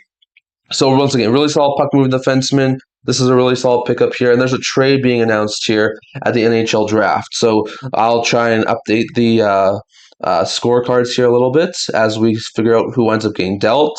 So once again, Tampa got pick 52, and they selected, let's see here, let's see who the ends up going here. The Calgary Flames have selected their pick. So the Flames have taken Shashkalanmov. Once again, we'll touch on him in just a second here. I'm just going to try and get a couple of these players on the board here. So right winger Oleg Kulabyakin. So let me see if I can figure that out. Hold on a minute here, folks. Just going to try and get this going here. So just give me one quick second. Kulabyakin. Once again, the Bruins are now on the clock with pick number 56. So very interesting to note there. So a really solid. We'll see what the Bruins wind up doing here with pick number 56 on the clock here. Just trying to get a couple of things finished up here to try and update the things. So it was left shot defenseman, I think Galvis and Liski, but let's just double check here. Hold on a minute here, folks. Let's see. Hold on a minute here. Left shot defenseman. Let's see. Liski. Liski was a right shot, and Galvis was a left shot. Okay, so not bad pickups there for the Flyers and Penguins. They're getting pretty solid defensemen here. So once again, right shot defenseman Brek Liski, and then on top of that, left shot defenseman Thomas Galvis goes to the Pittsburgh Penguins. It's not a bad pickup there for the Penguins as they get Galvis. So not too surprising there. Let's see here at 55, it had Calgary, and they just took right winger Alan Shakahalamasi. So let's see if I can just type out that name correctly. Just give me one quick second here, folks. Hold on a minute. Just give me one quick second. Hold on a minute here, folks. Okay, so I think that's the way you spell that name. Okay, so that's all the picks at this point in time. Bruins are on the clock. They're just about to make their selection. So very interesting to note there. Let's see who the Bruins go after here at number 56. And at 56, the Bruins select Yuri Ivanov, a goaltending prospect. Okay, so the Bruins go goalie here at number 56. Interesting pickup here. We'll touch on him and the Flames pick in just a second here. Carolina's currently on the clock. Then it'll be Edmonton. So let's move Edmonton here. Let's see. I think this is Edmonton. So they'll have pick number 58. So let's see what the Flames and Bruins are getting in these two players that were just drafted. So for the Calgary Flames, they get Shishkimanovov. Let's see if I can find him. Just give me one quick second here, folks. Here, Alan Shishkimanovov. Shekalizmov. Once again, probably butchering that name. Allen's a right winger. He can play both wing sides, so not a bad pickup there for the St. Louis Blues. For the Calgary Flames. He's 6 foot, 187 pounds, put up 18 goals, 35 points, and 31 NHL games this past year. So once again, looks like a guy who can probably be a pretty dang good winger in the NHL level, maybe like a second or third line guy long term. So once again, a little bit of an off the board pick here, but not a bad pickup here for the Calgary Flames. For the Boston Bruins, they just took goaltending prospect Ivanov. So let's see if we can find Ivanov and his stats here. Just give me one quick sec here, folks. Let's see if I can find him. Just give me one quick second. Let's see if I can find Yuri Ivanov. Let's see, just give me one quick second here, folks. Let's see if I can find him. Let's see. Hold on a minute here, folks. Let me see if I can find this. Let's see. So, yeah. Just recapping here, Kublakin, who was the 52nd overall pick for the Tampa Bay Lightning, was a left winger out of Russia. So, very interesting to note there for the Tampa Bay Lightning. Let's see here who the Bruins are getting here in Ivanov. Hold on a minute here, folks. Just going to try and look at somewhere else. Just give me one quick second. Ivanov. Let's see here. So Ivanov is a goalie prospect. He is 6 foot, 265 pounds. He played this past year in the hold on a minute here, folks. He played this past year in the MHL, putting up a .924 save percentage and 2.62 goals against average in 46 and 17 games. So not a bad pickup here for the KHL prospect and Ivanov, and that's a pretty solid pickup there, in my opinion, for the Boston Bruins. So once again, it was a goaltender that looked like it was a little bit off the board, but Ivanov is taken by the Boston Bruins. So very interesting to note there. Once again, we have the Carolina Hurricanes on the clock here. The time is ticking down for them, so I do wonder if they maybe have a trade in place. That is a possibility. So we'll see if they have something lined up here. That is very likely to possibly happen. Let your guys' thoughts down in the comment section below on the chat. What have your guys' opinion been so far? Are you surprised that Brandon Carlo was traded by the Toronto Maple Leafs? Are you surprised by a couple of the other things that we've seen here today with the draft selections? So let your guys' thoughts on all of that down in the comment section below. Once again, it'll be very interesting to see how the rest of the offseason goes after tonight. So it will be very interesting to see how all of that winds up playing out. The clocks have it 0, so we have to figure out if the Hurricanes are making some sort of a trade here. So let's see if we can find something here. Hold on a minute here, folks. Hold on. Just give me one quick second. It does look like we might have a trade here in place, so it looks like they're going back to the podium here. Let's see here. Hold on a minute here, folks. So let's see. So once again, I'll probably be back for my next live stream after tonight on 10 a.m. Mountain Time.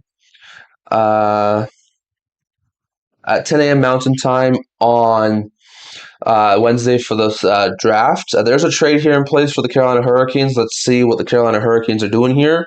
Once again, they do have pick 57. They trade pick number 57 to, let's see here, Montreal in exchange for pick 61 and 125 in the draft. So the Canes get an extra, I think that's an extra fourth rounder, I want to say. So it's an extra fourth rounder and one of their second round picks, and the Habs are on the clock at pick 57. So very interesting note there.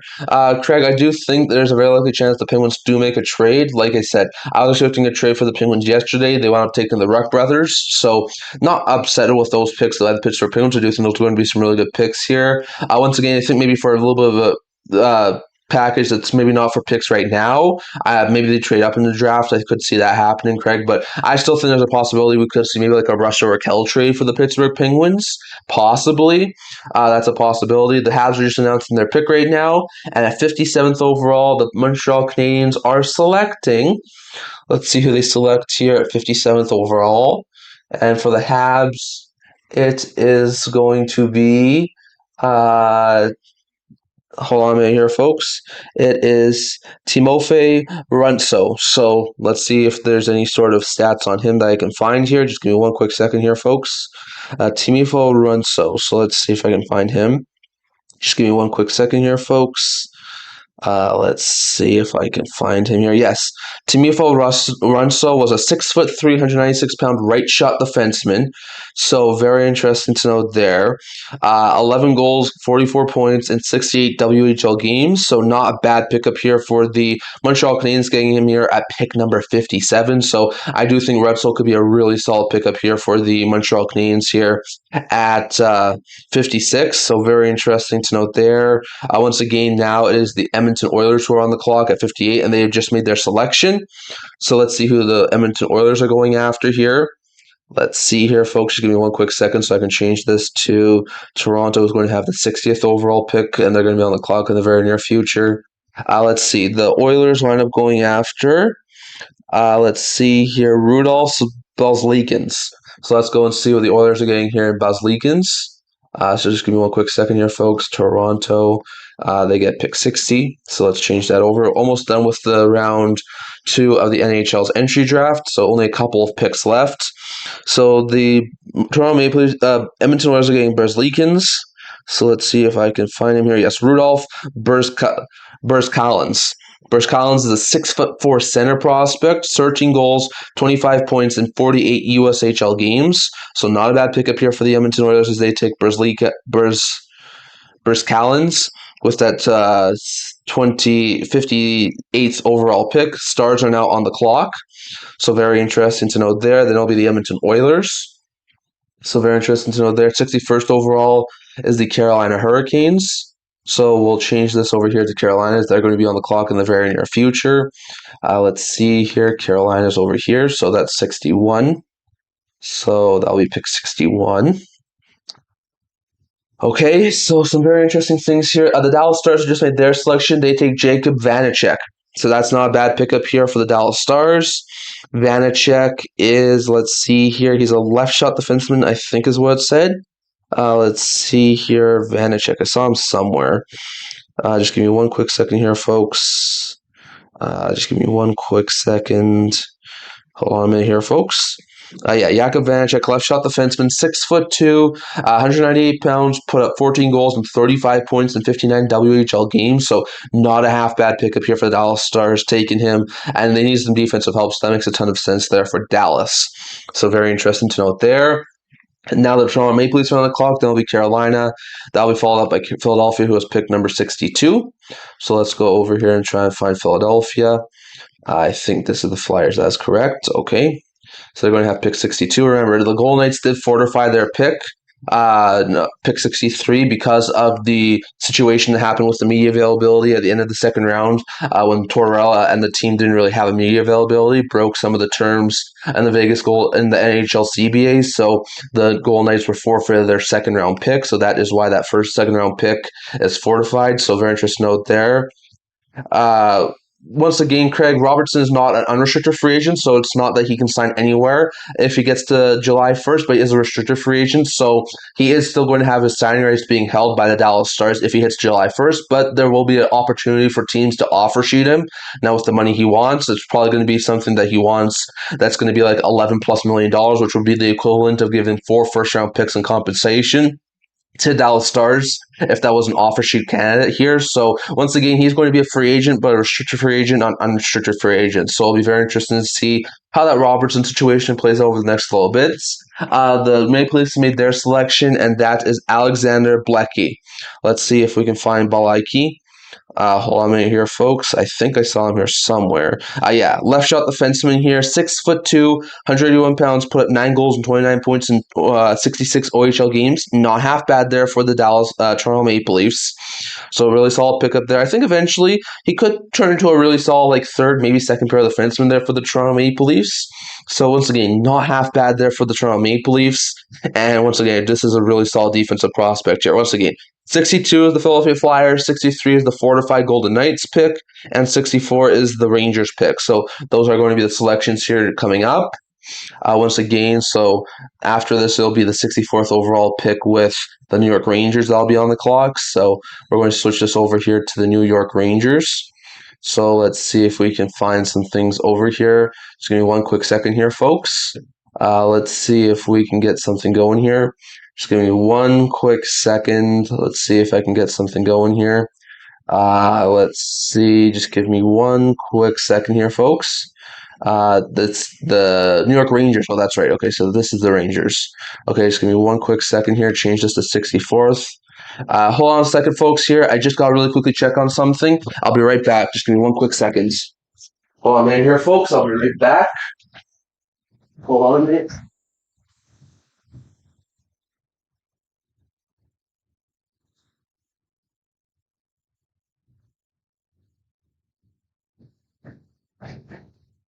Hold on, guys. I am back. Hold on a minute here, folks. We are back here. Just give me one quick second here, folks. The Philadelphia Flyers have made their selection. Just got to check on something. And let's see here.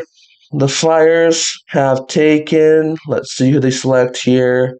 Once again, they have pick 62. And that is going to be, hold on a minute here, folks. They just made the selection. It was the Carolina Hurricanes who just made the selection. They take Viggo Sorensen. That wasn't a name I was really familiar with. So just give me one quick second here, folks. Let's see. Hold on a minute here, folks. Viggo Sorensen. So let's see where he is. Let's see if I can find some of his stats. Yes, here he is. Okay, so he is a winger, I think. 5'11", 181 pounds. It's a little on the smaller side. Put up 20 goals, 38 points in 29 U20 SHL games. Not half bad there. Once again, so not a bad pickup here for the Canes. Maybe eventually could be a really solid like second, third line center there for the Carolina Hurricanes. The Flyers are just taking a goaltender, Vasilevsky. So let's see once again. I'm sorry if I'm butchering some of these European names. Hold on a minute here, folks. Let's see if I can find the goaltender that they just took here. Let's see. There's a couple of goaltenders here. I don't know if I can find the right one. Just give me one quick second here, folks. Oh yeah, here he is. Martin Vasilevsky. He's 6'5", 185 pounds. He had 1.92 GAA, 928 save percentage in 42 games. Maybe could be the goalie of the future there for the Philadelphia Flyers. They have Wool, they have Vladar, so not too shabby in that right now. But maybe the goalie of the future could be Silovsky. So very interesting to note there. But that is who the Flyers take here with pick 62. Once again, the Golden Knights have forfeited their 63rd overall pick. So the next pick is the Rangers at 64. Yeah, I do agree, Craig. Once again, it sounds like Robertson wants to play with a good team while making 13, 14, $15 million at this point in time. So at some point, he's probably going to have to choose one. Does he want to take a little bit less money to go to a contender or stay with the Dallas Stars? Or does he want to take a lot of money and go to play on a little bit of a poor team? I think that's what he's got to decide at this point in time. So I completely do agree, Craig. So very interesting to note there. The Rangers have made their selection. They take Benjamin McBeth. So very interesting to note there. A really solid pickup here for the New York Rangers, taking Ben McBeth, 6', 287-pound left shot defenseman who put up 7 goals and 51 points in 67 WHL games. I think he has the potential of being like maybe a second or third line defenseman there for the New York Rangers. So not a bad pickup here as the Rangers do select McBeth.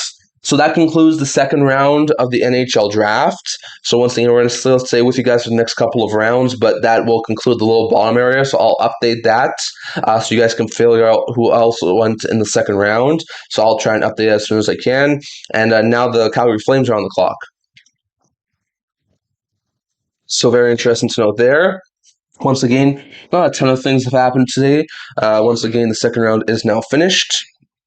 So we'll see who they wind up going after. Let's see here, folks. Once again, Flames are on the clock here with the first pick in the third round. So let's move the Flames here. Let's see if I can find the Flames quickly enough before they select someone. Flames pick number 65. Okay, so that's pretty good there. Once again, so the Flames are on the clock now with pick number 65. I will put the things in the bottom here. Once again, I'll try and just update the draft or rankings as it sits right now. So just give me one quick second here, folks. Let's see here. Who did I not put in yet on the little thing at the bottom? Let's see here. Who have I not put in? So Galvis, I see. Yeah, so 56 overall was still Boston. They took goalie Yuri Ivanov. So goalie Yuri Ivanov. So not bad pickup there for the Bruins, taking goaltending. Dang it. Okay, hold on a minute here, folks. I messed it up a little bit here. It was supposed to go over here. So goalie Yuri Ivanov. So not a bad pickup here for the Bruins. Once again, we're in a commercial break because it was end of the first round, so you're not missing a thing. The Habs took right shot defenseman Timo Rufantsov. So once again, this was actually Montreal's pick of 57. And they took Timofey Runtso, so not a bad pickup there for the Montreal Canadiens. Then you had, Runtso is a right shot defenseman. Yeah, that's correct. Okay. So another nice second round pickup here for the Montreal Canadiens, taking Runtso in the second round. Let's see, Tampa Bay was 58. No, it was Edmonton who was 58. They did that trade, that's right. And they took Burst Callens. So center, Rudolph Burst Callens. Let's see here, Burst Callens. So not a bad pickup there for the Edmonton Oilers. The Dallas Stars went left shot defenseman Jacob Voracek. So lefty Jacob Vanacek, actually. Vanacek. So that's who the Dallas Stars went after. The Toronto Maple Leafs. Let's see here who the rest of them were. Let's see. Give me a second here, folks. Toronto went after... let's see here, left shot defenseman Balky. So let's see, left shot defenseman Alexander Bielecki. So once again, I do apologize if I am pronouncing those names wrong, but I'm trying my best here. At 61st overall, we had the Carolina Hurricanes, and they took Wiggle Sorensen. Okay, so Sorensen, okay. And then, hold on here, folks. That's wrong. Okay, that should be a little bit better. And then, okay, so Philadelphia at 62 overall to goaltender Martin Fasalvak. So let's see here. PSOHL.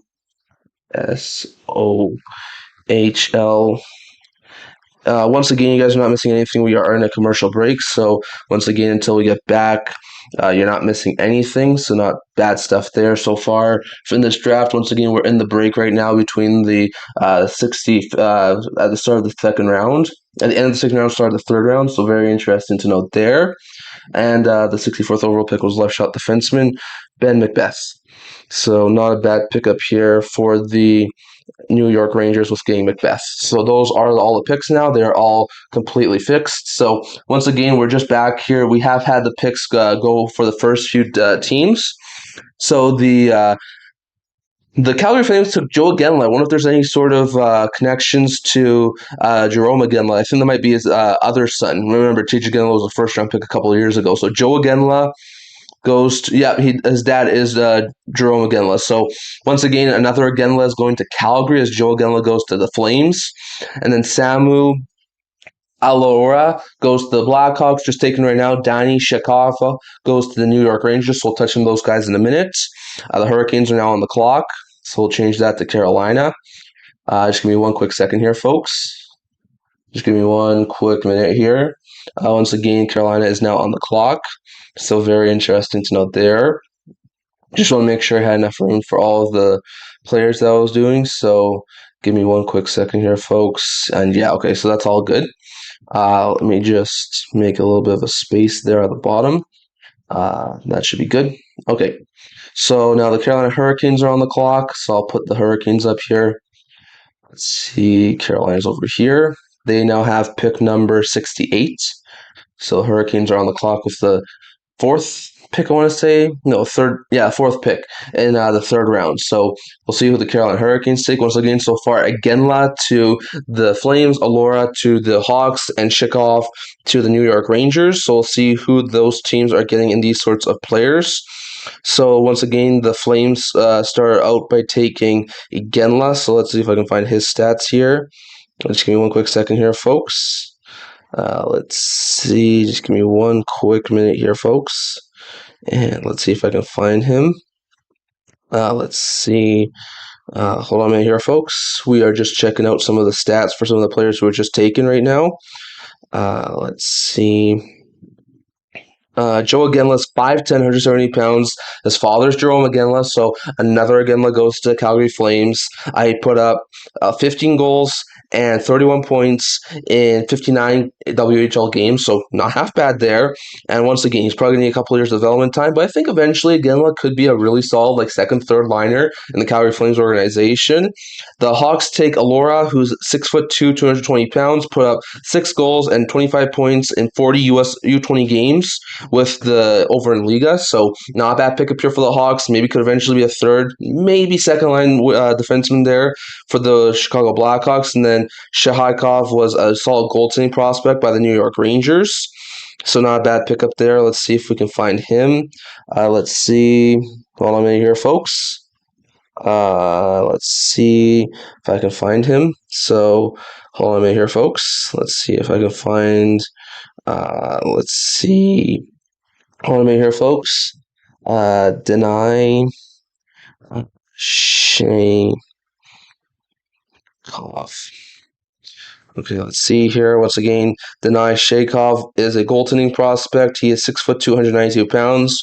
This past year, playing the QMJHL, putting up a 2.78 GAA and 903 save percentage in 50 games. So, once again, not a bad pickup here for the New York Rangers. Maybe the long-term backup for Igor Shesterkin. That is a possibility. So, good stuff there for the New York Rangers as they do wind up taking him. So, interesting to note there. Let's see here. At 69 overall, we have the Maple Leafs now on the clock. So I'll put the Leafs on the clock now. Let's see. Once again, this I think is Toronto. Yep. Okay, so the Leafs have picked 69. They are on the clock right now. So very interesting to note there. Once again, I'll try and bring you as much as I can info on these guys. Lansard was just taken by the Carolina Hurricanes. So let's see if we have his stats here somewhere. Hold on a minute here, folks. Let me see if I can find him again. Let's see. Hold on a minute here, folks. Let's see. Give me one quick second here. Zach Lansford is a 6 foot, 174 pound right winger, so not a bad pickup here. 24 goals, 56 points, 68 games. So once again, Lansford I think could be a really stellar addition here for the Carolina Hurricanes. Maybe eventually playing like the third, second line for the Carolina Hurricanes. So very interesting to note there. Craig, when it comes to some pending RFAs, I do wonder if they need to try and offer sheet someone. Maybe not Robertson for the Penguins, but maybe someone on the lower end of things. Like I could see Maverick Bourque be a really good target for the Pittsburgh Penguins, sort of like middle six guy who I think's on the younger side. I think could really work out well, and I don't think will take too much to offer sheet him from the Dallas Stars. So very interesting that I could also see the Stars Penguins trade for him. So that's someone I could see them go after. There's probably a couple of other names that I'm blanking on right now that could potentially be had too. So we'll have to wait and see on that. The Leafs just took Ethan McKenzie with their pick. So we'll see if I can find McKenzie here. Just give me one quick second here, folks. Let's see if I can find McKenzie. I'm sure he's here somewhere. Just give me one quick second. Let's see what the Leafs are getting here in Ethan McKenzie. Hold on a minute here, folks. Just give me one quick second. Give me one quick second here, folks.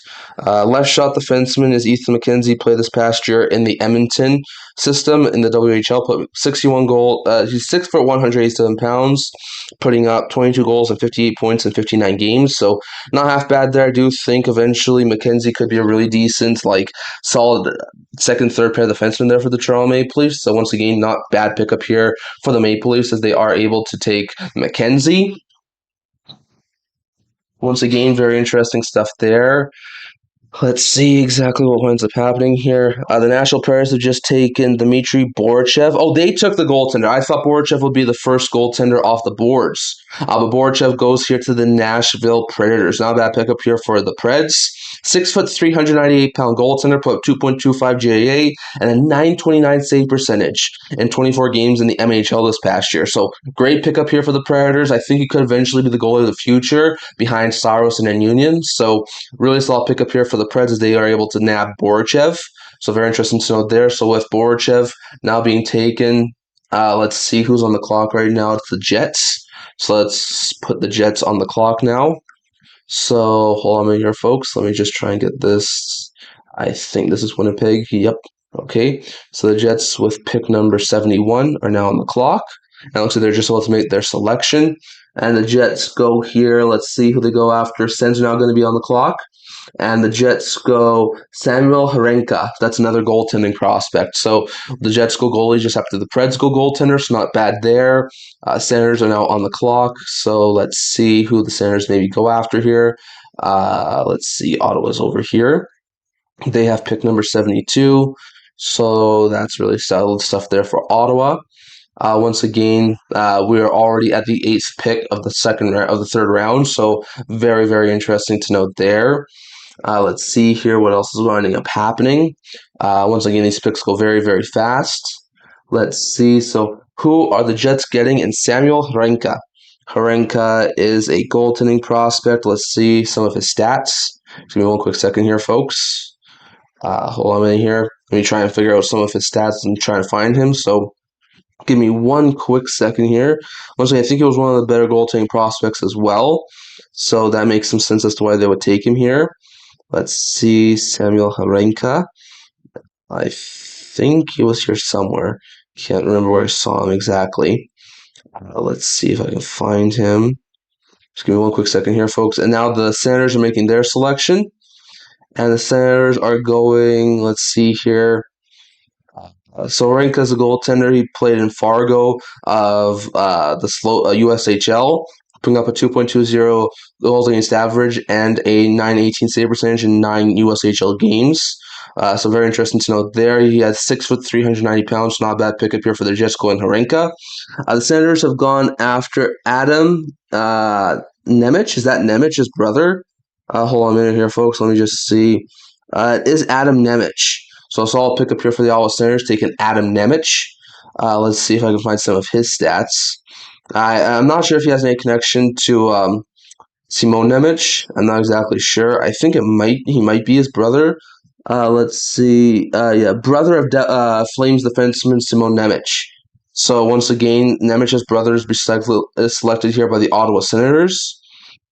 Very interesting pickup here for Ottawa as the Senators take Nemec. Let's see here. Once again, I'll give you stats on him in a second. Leafs are now on the clock here, so let's change that. Just give me one quick second here, folks, so I can change it to the Toronto Maple Leafs, who are now back on the clock here after recently taking another draft pick. So let's see here. Leafs have a pick here. Let's see if I can find it. Let's see. Leafs, I think, are this one. Yep. So Leafs now are on the clock with pick number 73 in this year's draft. So very interesting to note there. Once again, they're just talking after all the stuff that's just happened. Leafs, after taking a pick 5 picks ago, are now picking again. So very interesting to note there. Let's see here. Once again, the Leafs have already taken Blauk. They've taken McKenzie, and they've taken McKenna. So it'll be interesting to see who the Leafs go after here. Remember that I think this is one of the picks they got in the Brandon Carlo deal. So very interesting to know there's the Leafs at pick number 73. So we shall see how that winds up happening here. And if there's still any sort of fireworks. That's been a little bit quiet. Like, usually see a lot of trades happen on day 2, but it's actually been rather quiet. So we'll see who the Leafs wind up selecting. They're just announcing the pick. So we'll see who they wind up going after here. And the Leafs select Zach Olson. Okay, very interesting pickup here for the Toronto Maple Leafs. Just really quickly on Nemec, he's a 6'1" winger, left winger. He put up 17 goals. He had 14 goals and 35 points in 31 OHL games, so not a bad pickup there for the Senators. Maybe eventually could be like a third, second line winger. So not a bad pickup there for the Sens. Another winger that was just taken is Zach Olson, 6'1", 203 pounds. He put up 18 goals, 34 points in 57 WHL games. So once again, not a bad pickup here for the Leafs. I think eventually could be a really solid middle 6'4" there for the Toronto Maple Leafs. So very interesting. We're just going to really quickly here stop looking at some of the draft stuff. I want to see if there's any sort of updates here regarding some trades and potential things that could be happening here. Just give me one quick second here, folks. Let's see. Apparently, their Stars are also aggressively pursuing Zach Werenski on top of trying to trade Jason Robertson. So that's very interesting to note there. Let's see here. Hold on a minute here, folks. Let's see. Not really anything else I'm really seeing here when it comes to potential trade updates and things like that. I'll really quickly go over here and check. Let's see if I can find some things here. Let's see. Yeah, it doesn't look like there's anything there. They're just announcing the Maple Leafs pick. So as soon as they do, I will let you guys know.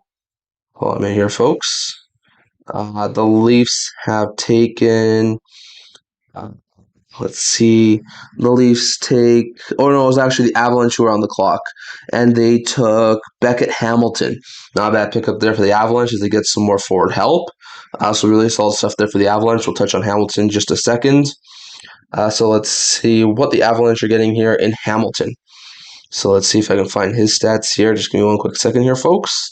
Yeah, Beckett Hamilton. He is a forward. He's a center prospect. He is 5'11", 170 pounds, put 24 goals, 62 points, 67 games. I can see him be like a pretty solid like middle 6 player for the Colorado Avalanche maybe eventually. Maybe more of a bottom 6 guy. But either way, solid, decent playmaker there for the Colorado Avalanche as they take Beckett Hamilton. So very interesting to note there. Once again, let's see if there's any sort of other big movement here. With the Avalanche, now the Blues are on the clock. So we will move to the St. Louis Blues. Let's see here. The Blues will be right here, I want to say. No, that's the Predators. Crap. Hold on a minute here, folks. Just going to really quickly do this, and that's the St. Louis Blues. Okay, it was pick number 75. The Blues are on the clock. And the Blues have selected with the 75th overall pick. They take Luke Charrier. So a defensive prospect, decent-looking defensive prospect here for the Blues with pick number 75. I will really quickly touch on him in a second here. The Leafs are now back on the clock with pick number 76. So very interesting to note there. Let's see, Leafs have picked 76. I think this was another one that was taken in the Brandon Carlo deal. So very interesting to note there. Really solid move there for the Toronto Maple Leafs as they are on the clock now. Luke Scheer was, let's see, just give me quickly a second here. He is a really solid defensive prospect there for the St. Louis Blues. Let's get some stats on him. Just give me one quick second here, folks. Let's see if I can find him. Charrier. Yeah, here. Luke Charrier is a right shot defensive prospect. Let's see. Give me one quick second. Sorry, my Wi-Fi is a little bit slow right now.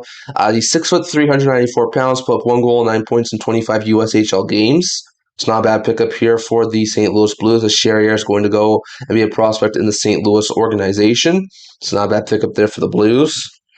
So let's see what else is happening here. Once again, we're already very close to halfway through the third round of the NHL Entry Draft. So once again, like I said, it goes a lot quicker during day 2. So very interesting to note there. The Blues pick is in, and it was Luke Charrier. So very interesting to note there. Once again, love to get your thoughts down in the chat below. Do you think we see any more big moves coming later today? Is there any sort of like giant trades? Do we see Larkin get moved, Robertson, Hellebuyck?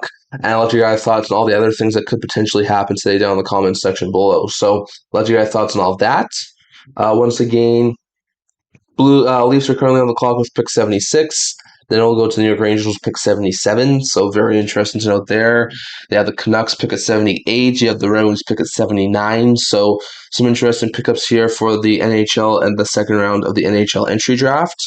Once again, 3 minutes, a minute and a half here on the clock, but the Leafs already made their selection. And the Toronto Maple Leafs take, let's see who it is. Let's see. It is Menace Gunmonster. So hold on a minute here, folks. Gudmundsson. So Manson Gudmundsson goes to the Toronto Maple Leafs. Solid pickup here for Toronto. Mans Gudmundsson is a right shot defenseman, 6'3", 185 pounds, put up 1 goal and 25 points in 35 U20 games. It's not half bad there for the Toronto Maple Leafs. So really solid stuff there. Once again, good pickup here for Toronto. It was the pick I think they got from St. Louis. So not a bad pickup here. So interesting stuff there. I haven't heard very much of anything else at this point in time. So interesting stuff there. But Mans Gudmundsson goes to the Toronto Maple Leafs. Rangers are now on the clock. So I will be changing that thing to the New York Rangers. Just give me one quick second here, folks. I'll change the graphic to the Rangers. Once again, the Rangers are actually just making the selection. So I might as well just change it already to the Canucks. So hold on a minute here, folks. The Rangers select Charlie Morrison. So that's an interesting pickup there for the New York Rangers. Canucks are now on the clock, which pick number 78. So once again, what are the Rangers getting in Charlie Morrison? Let's see here. Morrison is a left shot defenseman, played this past year in the QMJHL, 6'3", 398 pounds, where he put up 4 goals and 13 points in 41 games, which isn't terrible as a defenseman. So probably getting a couple of years of development time. I could see him maybe challenge for like a third pair role down the line. So not a bad pickup here for the New York Rangers, as they're able to get a decent prospect here in Morrison. So Morrison goes 37th overall to the New York Rangers. And now we've got pick 78 overall here to the Vancouver Canucks. So very interesting to note there. We'll see who ends up being taken here as the 78th overall pick. Once again, they've taken a couple forward prospects already, so we'll see if they go defense here. And the Vancouver Canucks, with pick 78, select, let's see here, they go Dmitry Ivanchenko, which is actually a goaltending prospect. So once again, they don't have a future goaltender right now. Hold on a minute here, folks. Sorry, guys. Once again, the Canucks, after trading Seelovs, don't really have a clear-cut goaltending prospect of the future. I think there was a guy they took in the second round a couple of years ago who might be their goalie of the future. But not a bad pickup here for the Vancouver Canucks to take Ivanchenko. Ivanchenko. So let's see if I can find his stats here. Just give me one quick second here, folks. I thought I saw him here a little bit earlier, so just give me one quick second. Hold the phone for a sec here, folks, as we're going to have the Canucks pick here. Once again, that was pick 78. They take Dmitry Ivanchenko, who's a prospect from over in Russia. So very interesting to note there. The Red Wings are now on the clock, so I might as well change the Red Wings thing. So just give me one quick second here, folks.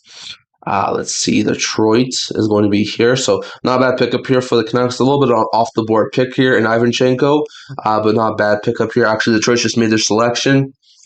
So we'll go straight over to the Los Angeles Kings. So once again, not a bad pickup here for the Canucks getting Ivanchenko. So let's see. I think this is Los Angeles. Yes, it is. Okay, so the Red Wings are selecting, let's see, Arcialarka. So not a bad pickup here for the Red Wings at 79th overall, taking Mikhail Arsulaka, who's at goaltending prospect, 6'4", 225 pounds, put up 2.22 GAA and a 907 save percentage. So not a bad pickup here for the Red Wings at 79th overall, taking Orsulak. So very interesting to note there. The Kings are now on the clock with the 80th overall selection. So very interesting to note there as the Kings have pick 80. So very interesting to note there. We'll see what ends up happening here. So with the 80th overall pick for the Los Angeles Kings in this draft, so it'll be interesting to see exactly what winds up happening here. Once again, if you guys want to, those were the original second-round picks. Those were the original third-round picks. There was a couple of changes after some of the trades that happened earlier today with pick swaps. And then those were the actual second-round picks that were drafted. And you guys can see who was taken in the second round. So that's just for you guys to see. So very interesting to note there. Once again, the Kings, I think, are on the clock right now. They are about to take their selection. After them, it will be the Rangers, the Ducks, and the Kings. So once again, we're entering the second half of the NHL draft. We're entering the second half of the third round, so not a bad pickup here for the Kings. Once again, we're just going to commercial break, so you guys are not missing a thing. I'll just type this here in the chat. I'll let you guys' opinion on it, but Carlo has gone to the Blues in exchange for 2 third-round picks. So once again, I'll let you guys' thoughts on that trade there between the Blues and the Maple Leafs, with the Blues getting Carlo for 2 third-round picks. So very interesting trade there, and I'll let you guys' thoughts down in the comment section below in the chat on that one. I'll let you guys' thoughts as well, and who do you think is the biggest free agent at this point in time with all the stuff that's been going on? Who do you think is the most likely biggest free agent? Because I'm going to have to make a free agent board on my blog for Wednesday, probably on like Monday or Tuesday, and I was originally going to put Tuck on there, but now Tuck's no longer there, so I do wonder who the first and best UFA is here, because this is looking like one of the worst draft free agent classes in quite some time. Maybe there's a couple of RFAs who are not get qualified and maybe bump up the free agent class a little bit, but it's looking like a very weak free agent class. So I'll let you guys' thoughts on who you think right now is probably the best free agent down the chat below. On top of that, what do you think is the next big move we see from the NHL teams? Do we see a big move from Ottawa? Do we see a big move from Vegas? Do the Canucks move off someone? Do the Sharks or Ducks get some blue line help? Like, I think we're still going to see some very interesting action over the next couple of days. Doesn't seem like it's picking up overly much right now. Well, remember, we are in a commercial break, so I'll really quickly just go over here to Twitter and see if there's any sort of big things bubbling over. So we'll see what ends up happening here. Once again, the full deal was Carlo for 2 third-round picks, so interesting to note there. Let's see. Once again, LeBrun says that his understanding is Columbus has no intention of trading Marchenko this summer, so very interesting to note there. It seems like even though Marchenko doesn't want to extend long-term with Columbus, they don't want to trade him right now. So very interesting to note there. Let's see exactly what else ends up happening here. Once again, I'm not really seeing very much when it comes to potential news updates. So once again, it looks like it's a little bit of a slower day 2 in the NHL draft, which is actually quite surprising because usually day 1's slower and day 2 is more active, but we haven't really seen a ton of things so far. There has been some picks since we went to commercial break. As let's see here, Los Angeles with pick number 480 have taken Blake Zielinski. The Rangers with pick 81 have taken Thomas Cherenko, and the Ducks with pick 82 have taken Ryan Chudzinski. And now the Kings are on the clock. So we'll touch on those 3 guys right now. Just give me one quick second here, folks. Blake Zielinski is a forward prospect, 6 feet, 187 pounds, put up 25 goals, 55 points in 53 USHL games. He's a center prospect, so maybe eventually could be like a solid third, fourth line center there for the LA Kings. And then you got Thomas Cherenko, who's 5'11", 172 pounds. He put up 9 goals and 31 points in 44 Slovak games. It's not a bad pickup there for the Rangers. I think he could be a really solid pickup here for the New York Rangers long term. And then the Ducks just took Cherzinov, so let's see if I can find him, or actually Chudzinski. Okay, so here, so Ryan Chudzinski, right winger, 6'1", 190 pounds, put up 21 goals, 38 points in 54 games in the QMJHL this past year. Not half bad. So another solid, sort of bigger body forward here for the Ducks, who I think could eventually be a really solid like second, third liner for the Ducks. So not bad stuff there, but the Ducks do end up taking him. So very interesting to note there. Once again, the Kings are currently on the clock, so I will put the Oilers because the Kings are about to make their draft selection. So I will put the Oilers here on the clock now at 84th overall. So very interesting to note there. Let's see if I can find Edmonton. Just give me one quick second here, folks. Let's see Edmonton, if I can find them. I think this is Edmonton. I want to say this is Edmonton. It is. Okay, so they have pick 84. They're just about to be on the clock, so very interesting to note. They were only about 12 picks away from the end of the third round of the NHL draft. So only a very few, little bit of time left here. So we'll see how the things wind up going. I'll probably stay with you guys until the fourth round, and then I'll probably bounce. So very interesting to note there. Once again, as we get later and later into the draft, you usually just see pick swaps, and just some lower end players get picked. So once again, once we get around to the round 4 of the draft, we'll see how things are going, and I'll stop at some point. But I do appreciate all of you guys for tuning in for tonight's video. Once again, we're going to have some videos coming out later today. We're going to have a couple of them talking about some of the trades that happened last night as well as today. Basically, some in-depth analysis on those ones. We're going to be able to do some more trade update videos, trade rumor videos over the next couple of days. We're going to do some signing update videos as well.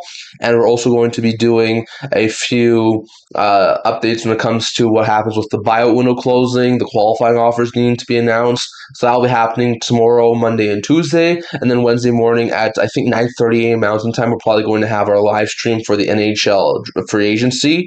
So I hope you guys are able to tune in for Wednesday's live stream. So once again, it'll be in the morning, probably only going to be for like a couple of hours, but we will be doing our live stream on that day. So I really do hope you guys are able to tune in for Wednesday's live stream. And then, of course, are able to check out all the videos that are going to be coming out over the next couple of days. And if you guys are just joining us, leave a like on the video, subscribe to it.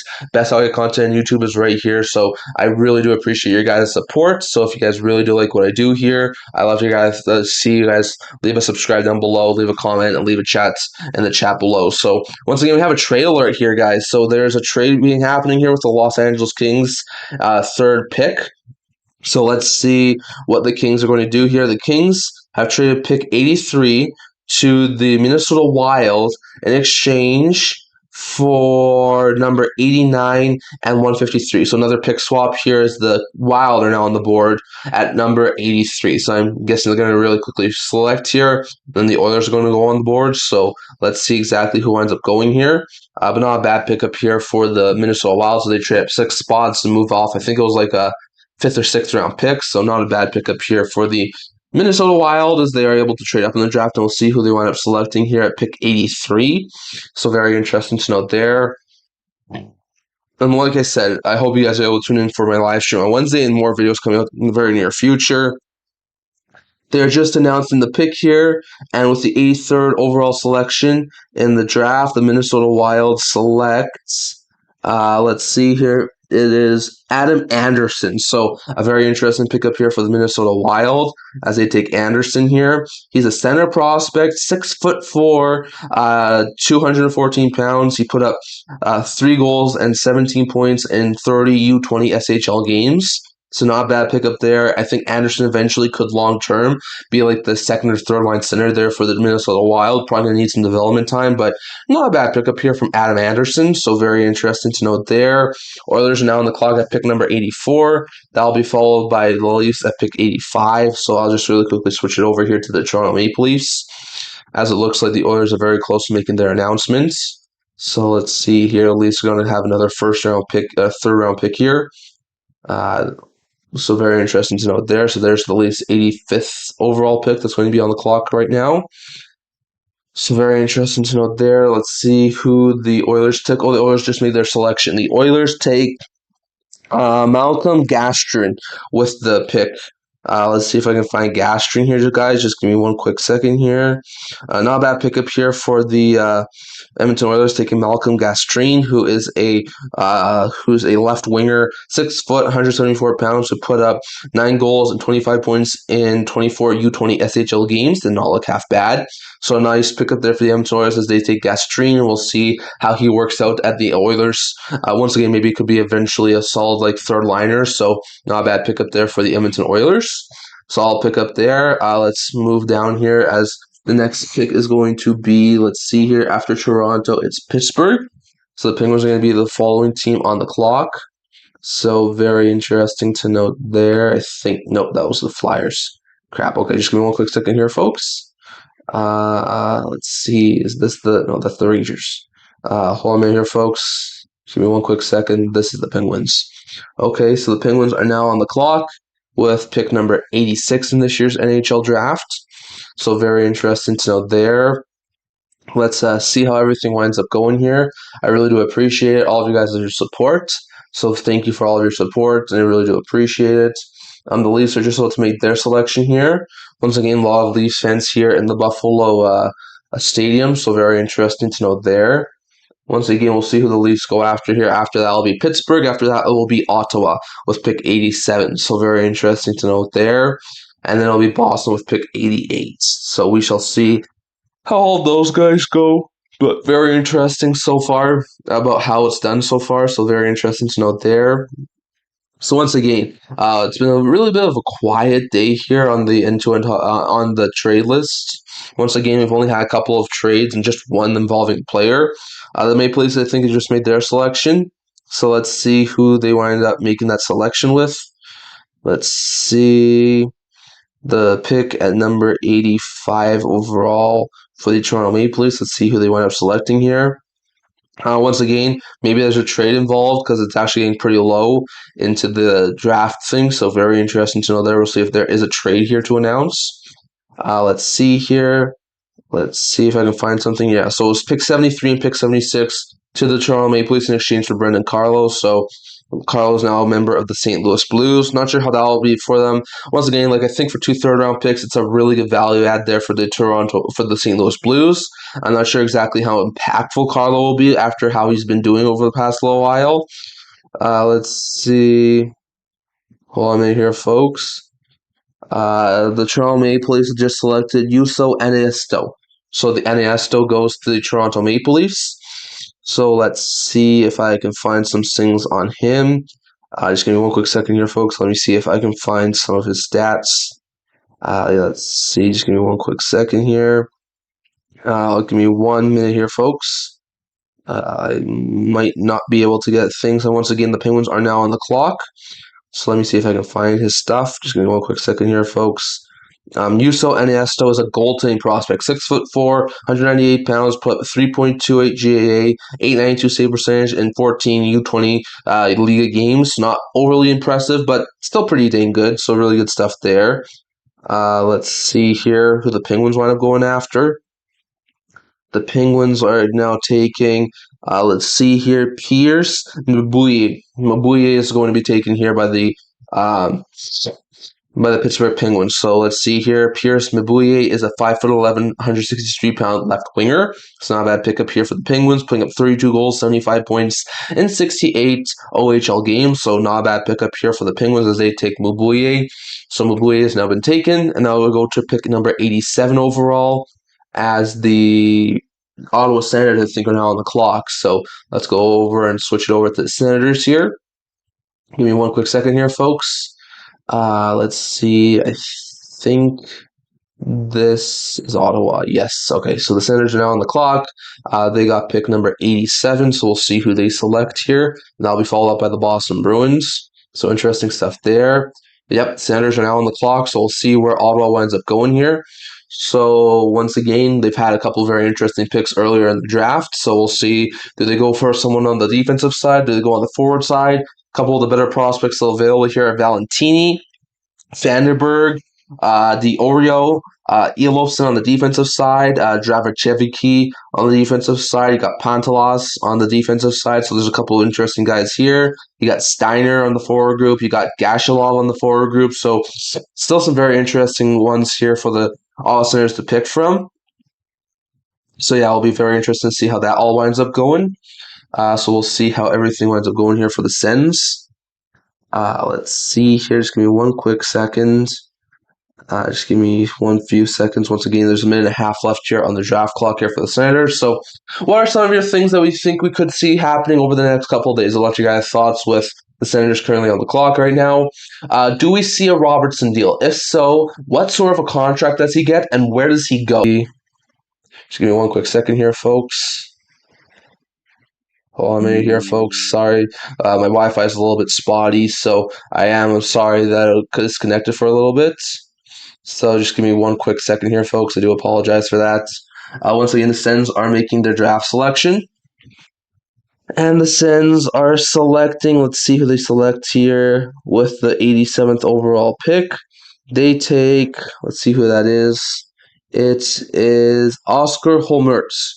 So very interesting pickup here for the Sens. Let's see if I can find him here. Yep. Oscar Holmertz is a 6 foot, 194-pound center prospect. So very interesting to note there. I put 13 goals, 36 points, and 34 U20 SHL games. So not half bad there. Looks like a guy who can maybe be like a third-line center for the Ottawa Senators long term. So not a bad pickup here for the Sens. Now we got to go to the Boston Bruins, who have pick number 88. So very interesting to note there. Let's see, pick number 88 for the Boston Bruins. Hold on a minute here, folks. Let's see here. Just give me one quick second. And that's good. So now we got pick number 88 for the Boston Bruins. So there we are. They're now on the clock. So Senators getting pretty good pickup here at 87 overall. Once again, solid pickup here on the forward side of things. So very interesting to note there. Once again, we're just checking out a couple of things here. The Bruins are on the clock. That'll be followed up by the Kings, the Bolts, and the Ottawa Senators. So very interesting to note there. Let's see how all this winds up playing out. Just looking at a couple of other things. So it'll be very interesting to see what winds up happening here. Let's see. Give me one quick second here, folks. Hold on a minute here, folks. So like I said, I would love to hear your guys' thoughts on all those things that we could be seeing over the next couple of days down in the comment section below. I really do appreciate all of you guys for tuning in tonight, so I really do thank you for it. So like I said, so tonight we're probably going to have a couple of trade update videos, probably 3 or 4 actual form videos, full videos talking about some of the trades happening yesterday, like the Peterka deal, like the McTavish deal, the Zellweger deal, the Dorofeev deal, amongst some other ones. And we're probably going to have a couple of shorts just recapping a couple of the signings that have happened last night, like the Spence deal and the D'Angelo deal and the Clark deal. So stay tuned for those ones today. Tomorrow we're probably going to have a trade rumor video. Monday we're probably going to have a trade rumor video. And Tuesday we're probably going to have a trade rumor video. We're probably also going to have videos talking about the last little bit of the bio window, probably about the qualifying offers needing to be qualified and who could potentially be not qualified and going to a UFA status. We're going to have trade and signing updates when trades and signings happen over the next couple of days. And we're also going to be able to do a couple of other videos too. Once again, I'm hoping to do maybe like a draft recap either later tonight or maybe tomorrow at some point. And then maybe we can do a couple of skits after the free agency happens. So like I'll probably do a couple of other things after the free agency happens. Like usually you have 2-3 days of free agency where things are really, really like hyper focused. And then, of course, it's a little bit slower as it goes on. So we'll see what ends up happening here. The Boston Bruins have made their selection. It is Niels. Once again, I don't know how to pronounce the name. Just give me one quick second here, folks. It is Nils Bartholdsson. So Nils Bartholdsson is going to be taken by the Boston Bruins. He was 5'11", 139-pound right winger, so not a bad pickup there for the Bruins. He put up 23 goals and 42 points in 32 U20 games. It's not a bad pickup there for Boston, as they are able to select him. Maybe he could be eventually like a third, second line forward here. So not bad stuff there. The Kings are now on the clock for the NHL Draft. So we'll switch this over here to Los Angeles. So just give me one quick sec here, folks. I'll just switch this really quickly over here to Los Angeles. Let's see. Hold on a minute here, folks. The Kings are now on the clock with pick number 89. So we'll see who the Kings draft here at number 89th overall. So very interesting out there. They're just making their selection now, so might as well change it. Pick number 90 is going to be along to the Tampa Bay Lightning. So we will move this down here. Tampa is right here. Just hold on a sec, folks. It's Tampa Bay Lightning. Now pick number 90. So that's interesting there. Number 90. So once again, the Kings, with the 89th overall pick, have selected Igor Rybakhin, who I think is actually a goaltending prospect. So not a bad pickup here for the Kings, as they take Igor Rybakhin. Rybakhin is 6'7", 207 pounds. He's a goaltending prospect, putting up a 2.56 GAA and a 915 save percentage in 11 MHL games. So I do think he has the potential of maybe being the Kings' future starter. Maybe that's a possibility. It's going to be quite some time down the road, but maybe that could be the Kings' future starters. Not a bad pickup here for Los Angeles. With the Kings now off the clock, we have the Tampa Bay Lightning now on the clock, so it'll be interesting to see who ends up going there for the Tampa Bay Lightning. Do the Bolts go forward here? They could probably use some more defensive help after trading Darren Radish. So I do wonder who they wind up going after here.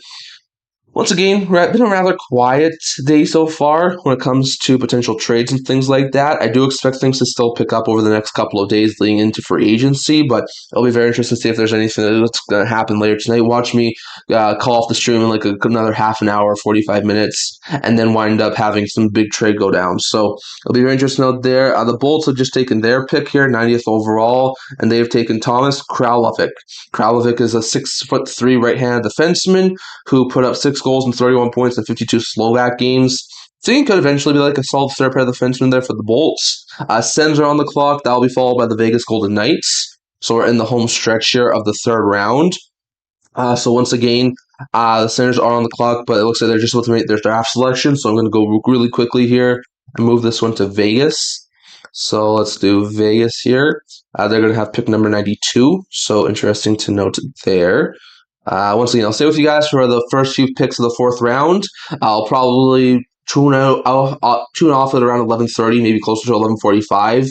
So we'll see how far we wind up getting by that point in time. But once again, I'll definitely be with you here for the end of the second or third round, the start of the first round, and the first few picks of the fourth round. So I really do appreciate all of you guys for tuning in for tonight's live stream. Once again, another selection is coming here for the Senators, and they take Luis Felix Bork.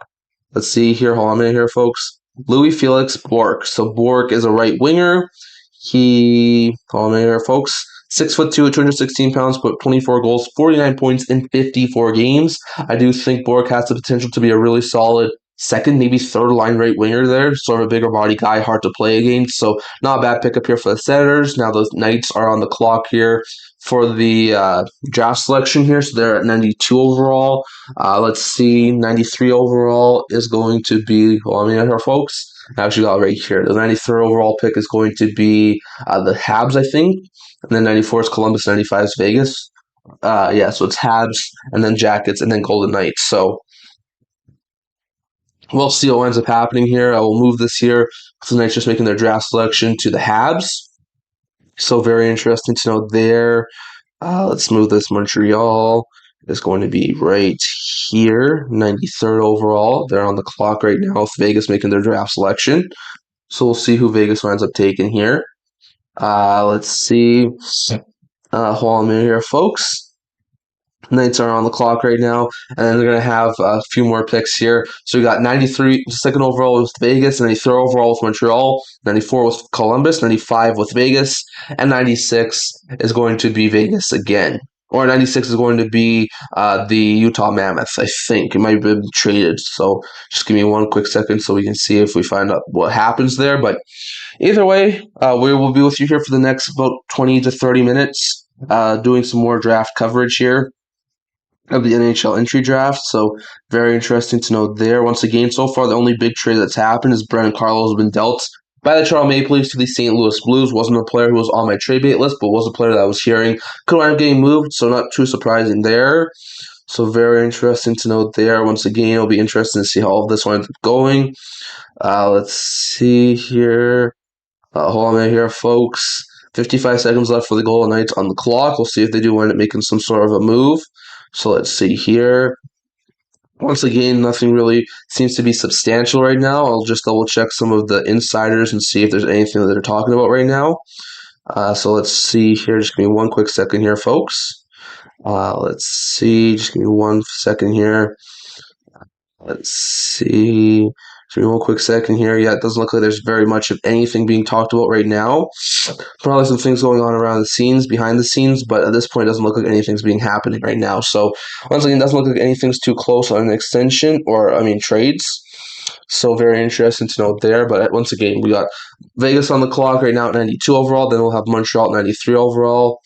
The Caps didn't actually have pick number 80, Marshall. Actually, it was the Los Angeles Kings who had pick 80. I think the Caps moved that pick as part of the Alex Tuck deal a couple days ago. So the Caps haven't actually, I think, picked at this point in time yet.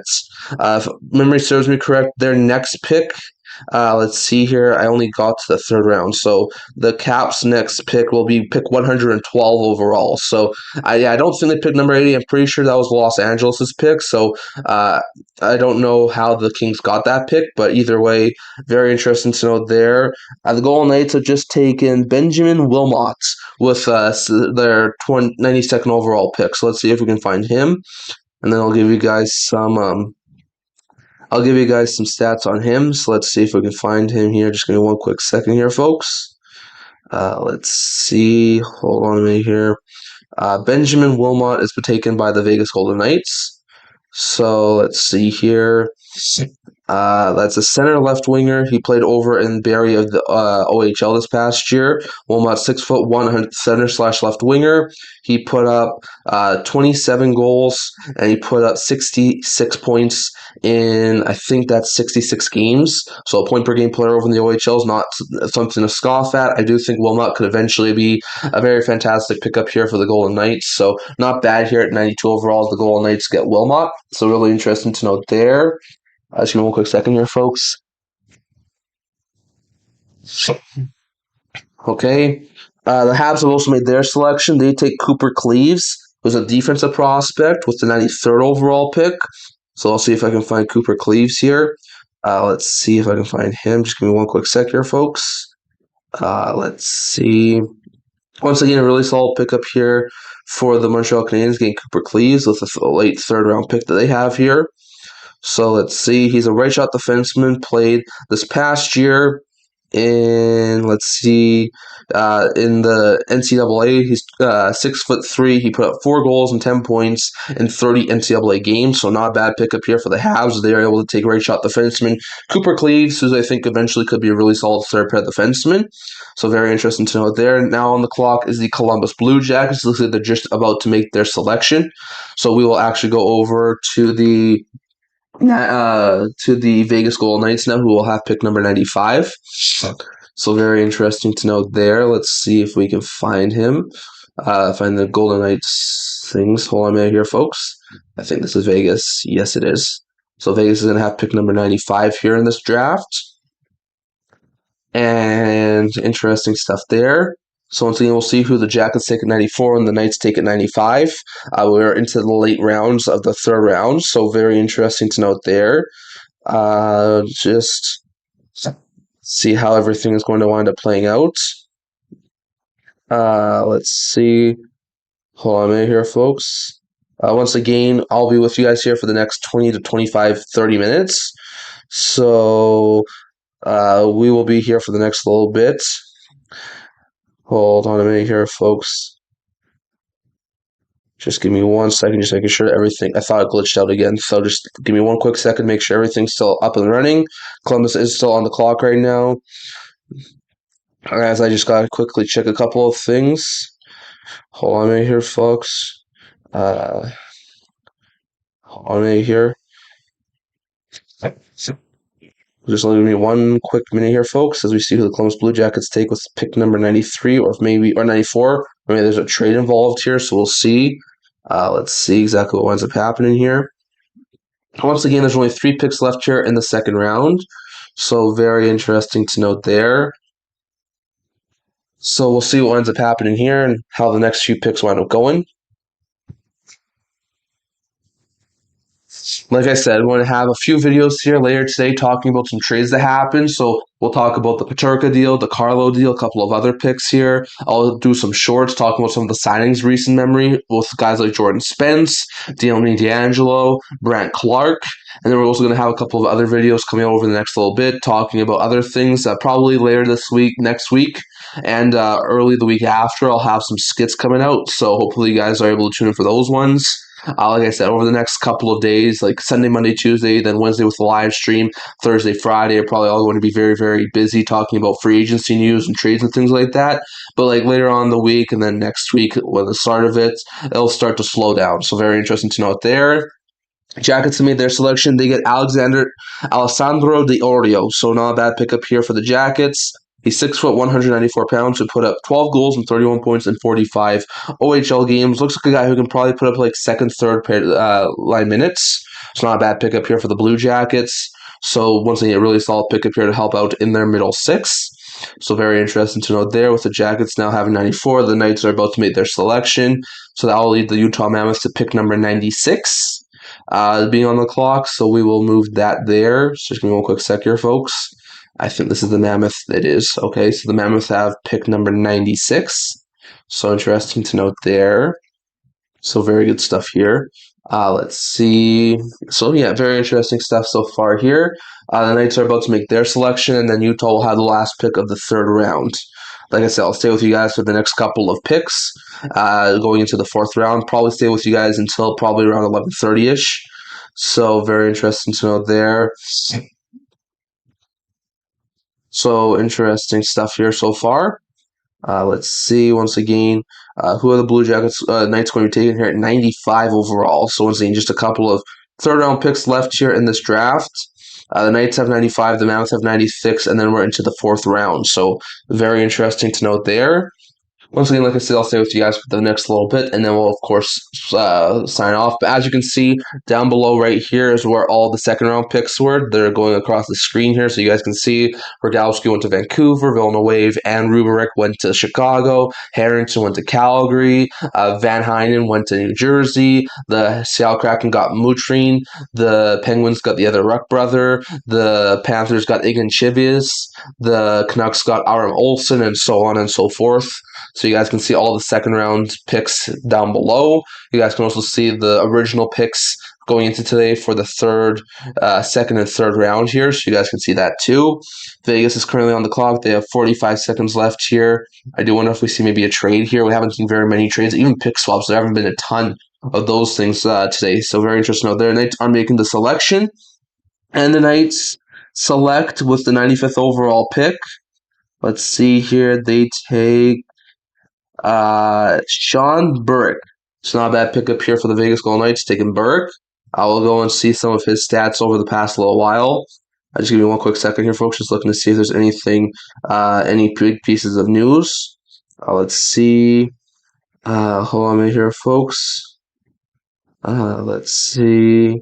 Once again, Pagno mentioned about Romanov. Then there's the Werenski stuff. Let's see if there's some very interesting other things here. But yeah, so some very interesting stuff is coming out here, potentially being rumored that could be worked upon. But once again, nothing at this point in time has been confirmed. So very interesting to note there. Once again, Vegas takes Burke, so I'm just trying to get stats here. Sean Burke is a right-shot defenseman. He played this past year, I think, in the NCAA or the WHL. But he's a 6'8" defenseman, 214 pounds, so a little bit of a behemoth of a defenseman. A really solid pickup here for the Vegas Golden Knights, as they're able to get a really solid player here. 4 assists in 50 WHL games, a really solid pickup here for the Golden Knights, as they take right-shot defenseman Burke with the 95th overall pick. And the last pick here in the third round is for the Utah Mammoth, and they take Adam Valentina. Valentina is 5'10", 185 pounds. He is a center prospect. He put up 11 goals and 27 points in 40 NCAA games. It's not bad here as the Utah Mammoth used the last pick of the draft to take forward Adam Valentini. So very interesting to note there. So it'll be interesting to see how that all winds up going down. But that was the last pick of the third round. So we're now into the fourth round here. Like I said, I'll stay with you guys probably until around 11:30. So very interesting to note there. Let's see. Hold on a minute here, folks. Vancouver's okay there. So they have pick number 97. So that's really good stuff there for the Canucks. Let's see here. So the pick 97 belongs to the Vancouver Canucks. They're now on the clock, and that's going to start the third round now. So once again, the second, and third rounds are both over now. So very interesting to note there. Once again, we might see some small entries happen towards the end of the draft. I do wonder if we still see some bigger ones. So it'll be very interesting to note there. But yeah, so the third round's now over. I'll stay with you guys for the next like 10-ish minutes probably, and then I'll sign off. So just to recap once again, I will be doing a live stream at 9:30 a.m. Mountain Time on Wednesday for the free agency. It will probably be for an hour or two because there's not a whole bunch of free agency news coming out now. So it will probably be at around 9:30 a.m. Mountain Time. I'll probably stay on until like 11:30. So it won't be a very long live stream, but I will be there with you guys for free agency day. On top of that, later today we'll be having some trade update videos coming out. So I'll do my reaction, well, not live reaction, but my analysis on the trades we saw yesterday. So the Peterka deal, the McTavish one, the Zellweger one, some of those other ones. So I'll be doing my opinion on those ones, and that will be coming out tomorrow, later today. Also have a couple of shorts talking about some of the signings, like Spence, like D'Angelo, like Clark, all being signed yesterday. So we'll touch on all those ones in short form videos. So those will all be coming out hopefully later today.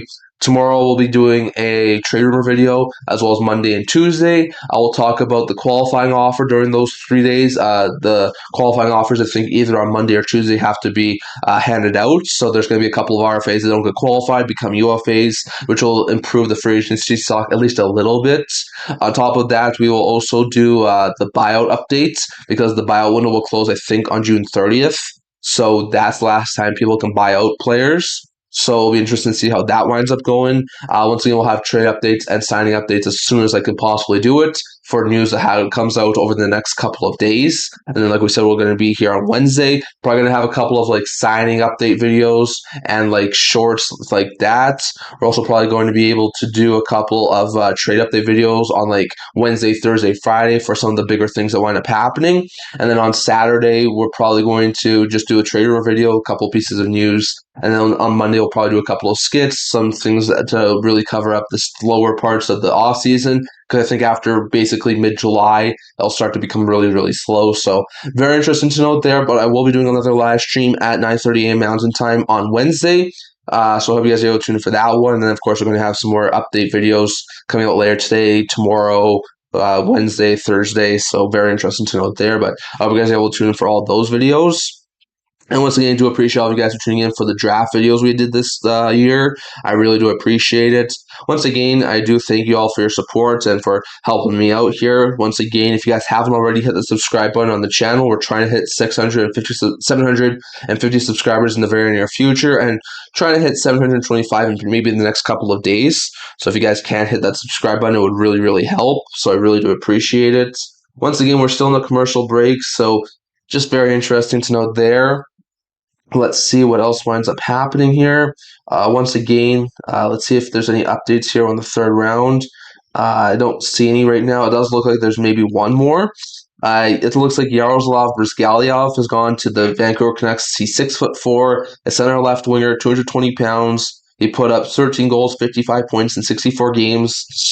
He's going to be a really stellar player here for the Vancouver Canucks. Really solid stuff here for the Canucks as they take Brizgaliev, so not bad stuff there. The Hawks are now taking, the Panthers are now taking Jonas Kemps. Kemps is a left shot defenseman, 6'6", 196 pounds. Solid pickup here for the Panthers, putting up 2 goals and 9 points in 57 games. So not bad pickup here. That was pick number 99. So the Kraken are now on the clock with pick number 100. So very interesting to note there.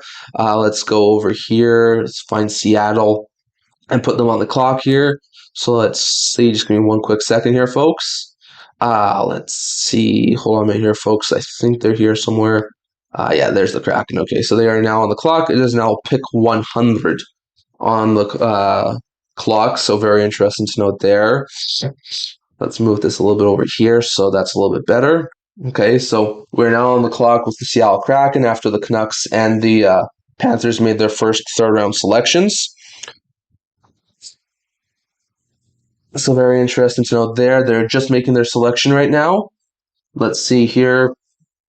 And the Kraken wind up selecting Victor Fedorov. Nice pickup here for the Kraken, who's a center prospect. Let's see who they're getting here in Fedorov. Hold on a minute here, folks. Victor Fedorov. Let's see if I can find him. Just give me one quick second here, folks. Yes, he is a center prospect, 5'11", 176 pounds, put up 2 goals and 8 points in 32 VHL games. So not a bad pickup here for the Seattle Kraken as they get, let's see here, they get Fedorov with the 100th overall pick. So now the Flames are on the clock with pick number 101. So let's change that up. Flames now have pick number 101. So let's see here. Calgary, I think, is right here. Then they got pick number 101. So that's going to be changing to there. Once again, future picks are now off the clock on the 4th round. So very interesting to note there. Let's see exactly what else winds up happening here. Going to be with you guys for the next couple of minutes. So we'll see who the Flames take here at 101. And let's see here. The Flames have taken Igor Barabanov, I think. So just give me one quick second here, folks. Igor Barabanov, who's a center prospect, 6 feet, 181 pounds. Put up 28 goals, 91 points in 68 OHL games. Nothing to scoff at there for the Calgary Flames. So very good pickup there for Calgary. Once again, solid stuff there from the Flames with pick number 101. Now on the clock is the Blue Jackets, so we'll put the Blue Jackets here. Hold on a minute here, folks. Blue Jackets go here. Let's see here, folks. Just give me one quick second. The Blue Jackets. Let's see. Where will the Blue Jackets be? Just give me one quick second here, folks. Let's see if I can find the Blue Jackets. They are on the clock now with pick number 102. So good stuff there for the Blue Jackets. Let's see who they wind up selecting here. They are currently on the clock, so we'll see who they go after here. Once again, 96 was the last one, so 97, 98, 99, 100, 101, 102. So this is like the 6th pick of the 4th round. So we're already almost in a quarter into the 4th round. So very interesting to note there. We'll see who the Blue Jackets do take here with this pick here. Once again, Barabanov just went to the Calgary Flames. Blue Jackets are announcing their pick right now. That'll be followed up by Seattle, which will be followed up by Columbus. So a couple of picks here in the early portion of the 3rd round for Seattle and Columbus. So interesting to note there. Let's see. The Kraken have pick number 103. So that's going to be the next one. So if the Blue Jackets are about to pick their selection, we'll change this here to the Seattle Kraken, who are going to have pick number 103. So they'll change that to pick 103. The Jackets are just announcing their pick. So let's see who the Jackets select on this very interesting draft day. Once again, interesting to note there. Let's see, hold on a minute here, folks.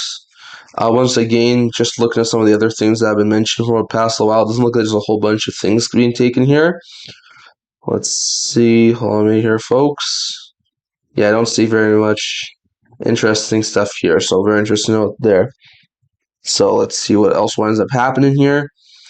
Blue Jackets. Hold on. Let's see.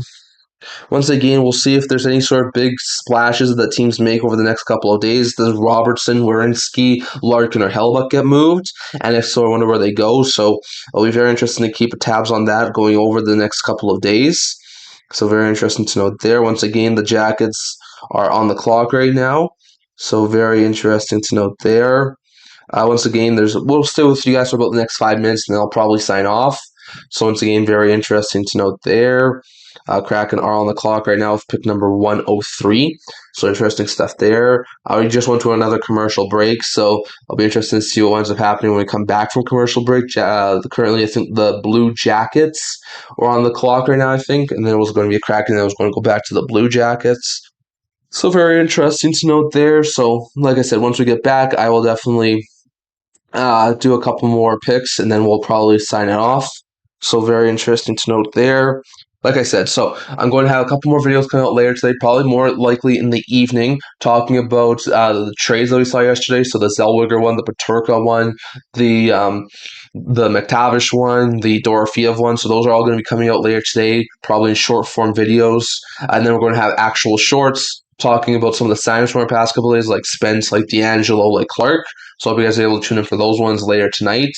Then tomorrow we're going to have a trade rumor video, of course, as per usual, along with trade updates, signing updates as they come. So we'll try and get to them as soon as we possibly can. We will also be doing a couple more videos over the next little bit, talking about some trade. We're going to have trade rumor video on Monday and Tuesday. We're going to have trade updates and signing updates throughout Monday and Tuesday. We're going to have a qualifying offer video and a buyout video talking about potentially the last few buyouts that could potentially be happening, as well as qualifying offers. So very interesting to know there.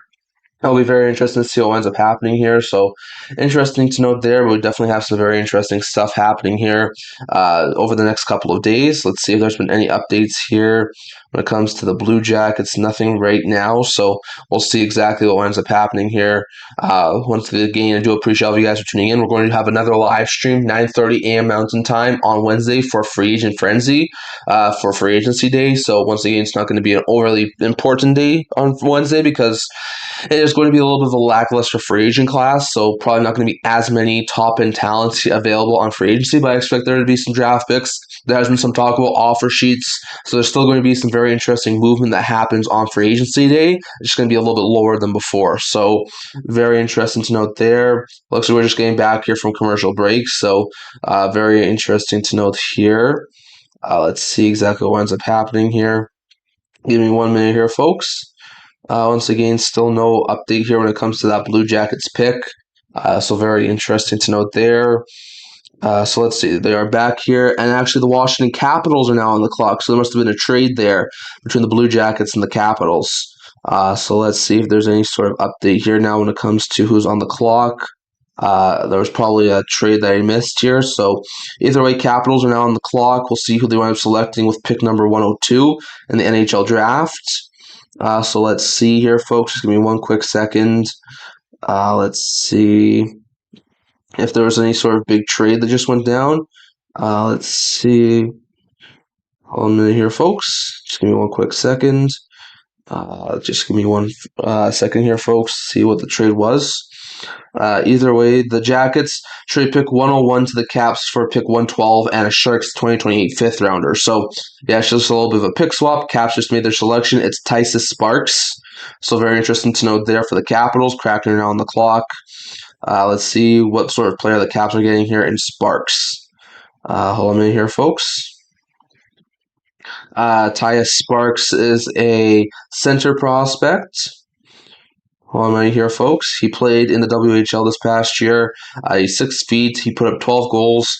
Actually put up 28 goals and 65 points in 69 games. Not a bad pickup here for the Caps. Maybe eventually could be a decent third, fourth liner. So very interesting note there. But Sparks does be drafted by the Washington Capitals. Now the Kraken are on the clock, and then it'll be Montreal. So we'll switch over things over to Montreal, and we'll call it quits here. This is where I'm going to cut the video. So I do appreciate all of you guys for your support. Once again, stay tuned. Just give me 1 quick second here. Let me change this thing to Montreal. Just give me 1 quick second here. So there you go. Habs on the clock with pick number 104. So I do appreciate all of you guys for your support. I thank you. Once again, I'm going to have to go and record those other videos that I was talking about, reactions to those trade videos. Maybe we see some more trades happen later tonight. That's a possibility. So either way, I thank you guys all for your support, for tuning in for this live stream. I really do thank you for it. Once again, if you're just leaving, hit the subscribe button, hit the like button, leave a comment down below. Love you guys' thoughts on all the videos that we've done here today so far. And definitely, if you guys do like the content, support it. Leave that subscribe button, leave the like button. Show YouTube that you like this sort of content. So very interesting to note there. I do appreciate all of you guys for your support. Once again, I hope all of you guys have really good days. Like I said, keep up to date on the channel. We'll have some trade update and signing update videos later on in the day. So I hope you guys are able to tune in and check those videos out. On top of that, we will have some more videos coming out over the next couple of days. Some trade rumor videos, update videos when signings and trades happen. We'll also have a couple of big pieces of news that will be coming out over the next little bit with the qualifying offers, with the with the buyouts, and then we've also got the free agency live stream at 9:30 a.m. on free agency day. So thank you for all your support. I really do appreciate all of you guys for tuning in for today's live stream. Once again, like I said, if there's any sort of big news, I will be definitely trying to do a video on it. So we'll definitely try and keep up to date with all the news and stuff that happens throughout the off season. So thank you for all your support. I really do appreciate it, and I thank you all for tuning in for today's video. And I can't wait to see you guys all for the next ones. Stay tuned. We're going to have some more videos coming out, and I'll be see you guys all on Wednesday for our next live stream at 9:30 a.m. Mountain Time. Can't wait to see you guys all for the next video. God bless y'all. I'll see you on the next one.